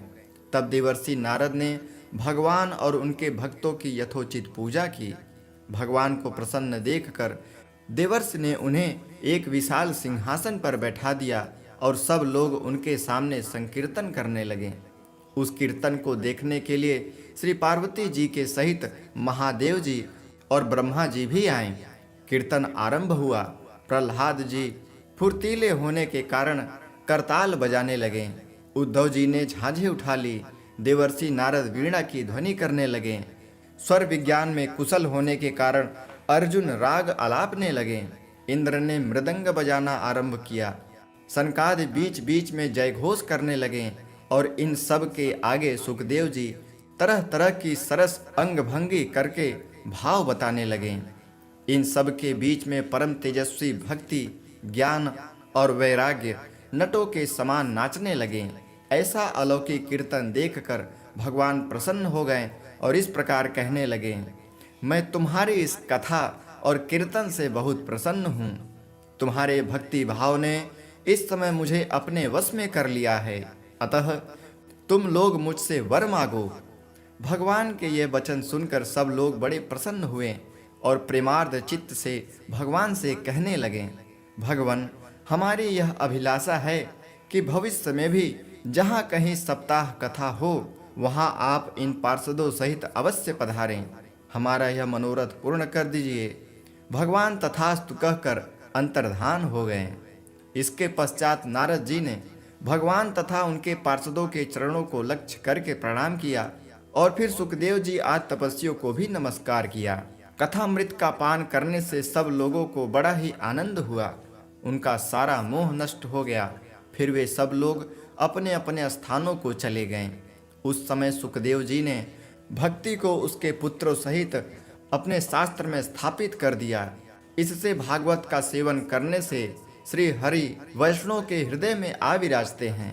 जो लोग दरिद्रता के दुखज्वर की ज्वाला से दग्ध हो रहे हैं, जिन्हें माया पिशाचिनी ने रौंद डाला है तथा जो संसार समुद्र में डूब रहे हैं, उनका कल्याण करने के लिए श्रीमद् भागवत सिंहनाद कर रहा है। सौनक जी ने पूछा, सूत जी, सुखदेव जी ने राजा परीक्षित को, गोकर्ण ने धुंधकारी को और सनकादि ने नारद जी को किस किस समय यह ग्रंथ सुनाया था, मेरा यह संशय दूर कीजिए। तब सूत जी ने कहा, भगवान श्री कृष्ण के स्वधाम गमन के बाद कलयुग के 30 वर्ष से कुछ अधिक बीत जाने पर भाद्रपद मास की शुक्ला नवमी को सुखदेव जी ने कथा आरंभ की थी। राजा परीक्षित के कथा सुनने के बाद कलयुग के 200 वर्ष बीत जाने पर आषाढ़ मास की शुक्ला नवमी को गोकर्ण जी ने यह कथा सुनाई थी। इसके पीछे कलयुग के 30 वर्ष और निकल जाने पर कार्तिक शुक्ला नवमी से सनकादि ने कथा आरंभ की थी। निष्पाप सौनक जी, आपने जो कुछ पूछा था उसका उत्तर मैंने आपको दे दिया।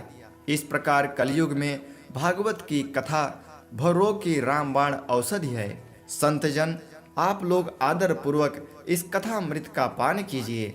यह श्री कृष्ण को अत्यंत प्रिय, संपूर्ण पापों का नाश करने वाला, मुक्ति का एकमात्र कारण और भक्ति को बढ़ाने वाला है। लोक में अन्य कल्याणकारी साधनों का विचार करने और तीर्थों का सेवन करने से क्या होगा? अपने दूतों को हाथ में पास लिए देखकर यमराज उनके कान में कहते हैं, देखो, जो भगवान की कथा वार्ता में मत्त हो रहे हों उनसे दूर रहना। मैं औरों को ही दंड देने की शक्ति रखता हूँ, वैष्णवों को नहीं। इस असार संसार में विषय रूप विषय की आसक्ति के कारण व्याकुल बुद्धि वाले पुरुषों अपने कल्याण के उद्देश्य से आधे क्षण के लिए भी इस सुख कथा रूप अनुपम सुधा का पान करो। प्यारे भाइयों, निंदित कथाओं से युक्त कुपथ में व्यर्थ ही क्यों भटक रहे हो? इस कथा के कान में प्रवेश करते ही मुक्ति हो जाती है। इस बात के साक्षी राजा परीक्षित हैं। श्री सुखदेव जी ने प्रेम रस के प्रवाह में स्थित होकर इस कथा को कहा था। इसका जिसके कंठ से संबंध हो जाता है वह वैकुंठ का स्वामी बन जाता है। सौनक जी, मैंने अनेक शास्त्रों को देखकर आपको यह परम गोप्य रहस्य अभी अभी सुनाया है। सब शास्त्रों के सिद्धांतों का यही निचोड़ है। संसार में इस सुख शास्त्र से अधिक पवित्र और कोई वस्तु नहीं है। अतः आप लोग परमानंद की प्राप्ति के लिए इस द्वादश स्कंध रस का पान करें। जो पुरुष नियम पूर्वक इस कथा का भक्ति भाव से श्रवण करता है और जो शुद्धांतःकरण भगवत भक्तों के सामने इसे सुनाता है, वे दोनों ही विधि का पूरा पूरा पालन करने के कारण इसका यथार्थ फल पाते हैं। उनके लिए त्रिलोकी में कुछ भी असाध्य नहीं रह जाता। इस प्रकार श्रीमद् भागवत महापुराण का महात्म्य समाप्त होता है। तो बोलिए हरि ओम। तो मित्रों, इस प्रकार भागवत महापुराण का महात्म्य मैंने आपको सुनाया। इस वीडियो के अगले अध्याय में हम आपको श्रीमद् भागवत महापुराण के प्रथम स्कंद की कथा का श्रवण कराएंगे। तो अगर आपको हमारे द्वारा सुनाई गई यह कथा पसंद आई हो तो एक प्यारा सा कमेंट जरूर करें, इस वीडियो को लाइक करें और ऐसे ही कथाओं को सुनने के लिए हमारे चैनल को अभी सब्सक्राइब करें। तब तक मिलते हैं अगली वीडियो में। ओम नमो भगवते वासुदेवाय।